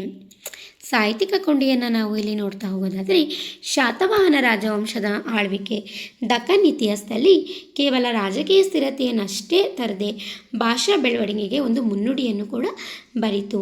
ಆಡಳಿತದ ಉನ್ನತ ಸ್ತರದಲ್ಲಿದ್ದಂತಹ ಪ್ರಾಕೃತ ಮತ್ತು ಜನಸಾಮಾನ್ಯರ ಆಡುಭಾಷೆಯಾದಂತಹ ದೇಸಿ ಅಥವಾ ಕನ್ನಡ ಭಾಷೆಯ ನಡುವಿನ ಸಮನ್ವಯನೂ ಕೂಡ ಈ ಕಾಲದ ಸಾಹಿತ್ಯದಲ್ಲಿ ಸ್ಪಷ್ಟವಾಗಿ ಮೂಡಿಬಂದಿದೆ ಅಂತ ನಾವು ಇಲ್ಲಿ ಕೆಲವೊಂದು ವಿಷಯಗಳನ್ನ ನಾವು ನೆನಪಿನಲ್ಲಿ ಇಟ್ಕೊಬೋದು. ಇನ್ನು ಪ್ರಾಚೀನತೆಯ ಸಾಕ್ಷಿಯನ್ನು ನಾವು ನೋಡೋದಾದರೆ ಹಾಲರಾಜನ ಗಾಥಾ ಸಪ್ತಶತಿಯಲ್ಲಿ ದೊರೆತಿರುವ ಕನ್ನಡದ ಆದಿಪದಗಳು ಹಾಗೂ ಕ್ರಿಯಾಧಾತುಗಳು ಕವಿರಾಜ ಮಾರ್ಗಕ್ಕಿಂತ ಕನಿಷ್ಠ 1000 ವರ್ಷಗಳ ಮುಂಚೆಯೇ ಕನ್ನಡ ಭಾಷೆಯು ಭಾಷಿಕವಾಗಿ ಸ್ವತಂತ್ರ ಅಸ್ತಿತ್ವ ಮತ್ತು ಕಸುವನ್ನು ಹೊಂದಿತ್ತು ಎಂಬುದಕ್ಕೆ ಪರಮ ಸಾಹಿತ್ಯಿಕ ಆಧಾರಗಳು ಇವೆ. ಪ್ರಾಚೀನತೆಯ ಸಾಕ್ಷಿಯನ್ನು ನಾವು ಇಲ್ಲಿ ನೋಡೋದಾದರೆ ಹಾಲರಾಜ ರಚಿಸಿರುವಂತಹ ಪ್ರಾಕೃತ ಕೃತಿಯಾದಂತಹ ಗಾಥಾ ಸಪ್ತಶತಿಯಲ್ಲಿ ದೊರೆತಿರುವಂತಹ ಕನ್ನಡದ ಆದಿಪದಗಳು ನಾವು ನೋಡಿದ್ವಿ. ಯಾವುದು? ಪೊಟ್ಟ ಮತ್ತು ತೀರ್ ಅಲ್ವಾ, ಪೆಟ್ಟು, ಈ ಥರ ಇನ್ನೂ ಮುಂತಾದ ಪದಗಳನ್ನ ನೋಡಿದ್ವಿ. ಕನ್ನಡ ಪದಗಳು ಅಲ್ಲಿ ದೊರೆತಿರುವಂತಹ ಕನ್ನಡದ ಆದಿಪದಗಳು ಹಾಗೆಯೇ ಕ್ರಿಯಾಧಾತುಗಳು, ಕ್ಷಮೆಯಲ್ಲಿ ನೋಡಿದಂಥ ಕ್ರಿಯಾಧಾತುಗಳು ಅಲ್ವಾ, ಅವು ಕನ್ನಡದ ಕ್ರಿಯಾಧಾತುಗಳು ಕವಿರಾಜ ಮಾರ್ಗಕ್ಕಿಂತ ಕನಿಷ್ಠ 1000 ವರ್ಷಗಳ ಮುಂಚೆನೇ ಕನ್ನಡ ಭಾಷೆಯು ಭಾಷಿಕವಾಗಿ ಸ್ವತಂತ್ರದ ಅಸ್ತಿತ್ವವನ್ನು ಮತ್ತು ಆ ಕಸುವನ್ನು ಹೊಂದಿತ್ತು ಎಂಬುದನ್ನು ನಾವು ಪರಮ ಸಾಹಿತ್ಯಿಕ ಆಧಾರಗಳಾಗಿ ನಾವು ನೋಡ್ಬೋದು. ಇನ್ನು ಪರಂಪರೆಯ ಮುಂದುವರಿಕೆಯನ್ನು ನಾವು ನೋಡೋದಾದರೆ ಗುಣಾಢ್ಯನ ಬೃಹತ್ ಕಥಾ ಹಾಕಿಕೊಟ್ಟ ಕಥನ ಪರಂಪರೆಯು ಮುಂದೆ ಕನ್ನಡದ ಮೊದಲ ಗದ್ಯ ಕೃತಿಯಾದ ಒಡ್ಡರಾಜನಿಗೆ ಪ್ರೇರಣೆಯಾಯಿತು. ಅದೇ ರೀತಿ ಸರ್ವವರ್ಮನ ಕಾತಂತ್ರ ವ್ಯಾಕರಣವು ಕೇಶಿರಾಜನ ಶಬ್ದಮಣಿ ದರ್ಪಣದಂತಹ ಕನ್ನಡ ವ್ಯಾಕರಣ ಗ್ರಂಥಗಳ ಸೂತ್ರ ಸಂಕ್ಷಿಪ್ತತೆಗೆ ದಾರಿದೀಪವಾಯಿತು. ಮುಂದುವರಿಕೆ, ಪರಂಪರೆಯ ಮುಂದುವರಿಕೆ ಅಂತ ನೋಡೋದಾದರೆ ಗುಣಾಟಿಯ ರಚನೆ ಮಾಡಿರುವಂತಹ ಬೃಹತ್ ಕಥಾ ಈ ಬೃಹತ್ ಕಥಾ ಎಂಬಂಥ ಕೃತಿ ಹಾಕಿಕೊಟ್ಟಂತಹ ಕಥನ ಪರಂಪರೆ ಮುಂದೆ ಏನಾಯಿತು, ಕನ್ನಡದ ಮೊದಲ ಗದ್ಯ ಕೃತಿಯಾದಂತಹ ಒಡ್ಡರಾಧನೆ ಎಂಬಂಥ ಒಂದು ಗದ್ಯ ಕೃತಿ ರಚನೆಯಾಗೋದಕ್ಕೆ ಪ್ರೇರಣೆ ಆಯಿತು. ಅದೇ ರೀತಿ ಸರ್ವವರ್ಮನ ಕಾತಂತ್ರ ವ್ಯಾಕರಣವು ಕೂಡ ಕೇಶಿರಾಜನ ಶಬ್ದಮಣಿ ದರ್ಪಣ ಮತ್ತು ಕೇಶಿರಾಜನ ಶಬ್ದಮಣಿ ದರ್ಪಣದಂತಹ ಕನ್ನಡ ವ್ಯಾಕರಣ ಗ್ರಂಥಗಳ ಸೂತ್ರ ಸಂಕ್ಷಿಪ್ತತೆಗೆ ದಾರಿದೀಪವಾದದ್ದೇ ಸರ್ವವರ್ಮನ ಕಾತಂತ್ರ ವ್ಯಾಕರಣ. ಇದು ಪರಂಪರೆಯ ಮುಂದುವರಿಕೆಯಾಗಿದೆ ಅಂತ ನಾವು ಇಲ್ಲಿ ನೋಡ್ಬೋದು. ಇನ್ನು ಅಂತಿಮವಾಗಿ ನಾವು ಇದನ್ನು ನೋಡೋದಾದರೆ ಶಾತವಾಹನರ ಬಗ್ಗೆ ಉನ್ನತ ಅಧ್ಯಯನದ ದೃಷ್ಟಿಕೋನದಿಂದ ವಿಶ್ಲೇಷಣೆಯನ್ನು ಮಾಡಿದಾಗ ಶಾತವಾಹನರ ರಾಜಾಶ್ರಯದಲ್ಲಿ ನೇರವಾಗಿ ಕನ್ನಡ ಸಾಹಿತ್ಯ ಸೃಷ್ಟಿಯಾಗದಿದ್ದರೂ ಕನ್ನಡ ಭಾಷೆಯ ಪ್ರಾಚೀನತೆ, ವ್ಯಾಕರಣದ ನಡೆ ಮತ್ತು ಕವಿರಾಜ ಮಾರ್ಗ ಪೂರ್ವದ ಸಾಹಿತ್ಯಿಕ ಚಹರೆಗಳನ್ನು ಸಿದ್ಧಪಡಿಸುವಲ್ಲಿ ಶಾತವಾಹನರ ಕೊಡುಗೆ ಮತ್ತು ಹಳಗನ್ನಡದ ನಂಟು ಅತ್ಯಂತ ನಿರ್ಣಾಯಕ ಹಾಗೂ ಅನನ್ಯವಾದದ್ದಾಗಿದೆ ಎಂದು ನಾವು ಅರ್ಥೈಸಿಕೊಳ್ಳಬಹುದಾಗಿದೆ ಅಲ್ವಾ, ತಿಳ್ಕೊಬೋದು. ಹಾಗಾದರೆ ನಾವು ಪ್ರಸ್ತುತ ತರಗತಿಯಲ್ಲಿ ಪ್ರಾಚೀನ ಕನ್ನಡ ಸಾಹಿತ್ಯ ಮತ್ತು ರಾಜಾಶ್ರಯದಲ್ಲಿ ಶಾತವಾಹನರ ಒಂದು ಸಾಹಿತ್ಯಿಕ ಕೊಡುಗೆ ಏನು ಎಂಬುದನ್ನು ನಾವು ಪ್ರಸ್ತುತ ತರಗತಿಯಲ್ಲಿ ವಿಡಿಯೋ ಭಾಗ 1ರಲ್ಲಿ ತಿಳಿದುಕೊಂಡೆವು. ಹಾಗೆ ಈ ಶಾತವಾಹನರಿಗೆ ಸಂಬಂಧಿಸಿದಂತೆ ಮುಖ್ಯವಾಗಿ 2 ವಿಡಿಯೋಗಳನ್ನ ಮಾಡಲಾಗಿದೆ. ವಿಡಿಯೋ ಭಾಗ 2ರಲ್ಲಿ ಇದಕ್ಕೆ ಸಂಬಂಧಿಸಿದಂತೆ ಬಹು ಆಯ್ಕೆಯ ಪ್ರಶ್ನೆಗಳನ್ನು ಕೊಡಲಾಗಿದೆ. ಪರೀಕ್ಷಾ ದೃಷ್ಟಿಯಿಂದ ಬಹಳ ಮುಖ್ಯವಾದಂತಹ ಪ್ರಮುಖ ಬಹು ಆಯ್ಕೆ ಪ್ರಶ್ನೋತ್ತರಗಳ ಸರಣಿಯನ್ನು ನೋಡೋಣ. ಅದಕ್ಕೆ ಸರಿಯಾದಂತಹ ಉತ್ತರವನ್ನು ಕಾಮೆಂಟ್ ಬಾಕ್ಸ್ನಲ್ಲಿ ಬರೆಯಿರಿ. ಧನ್ಯವಾದಗಳು. ಶುಭ ದಿನ. ದಯವಿಟ್ಟು ನನ್ನ ತರಗತಿಗೆ ಲೈಕ್ ಮಾಡಿ, ಸಬ್ಸ್ಕ್ರೈಬ್ ಮಾಡಿ, ಬೆಲ್ ಐಕಾನ್ ಕ್ಲಿಕ್ ಮಾಡಿ. ನಾನು ಇನ್ನೂ ಹೆಚ್ಚು ತರಗತಿಗಳನ್ನು ಮಾಡಲು ನನಗೆ ಪ್ರೋತ್ಸಾಹವನ್ನು ನೀಡಿ.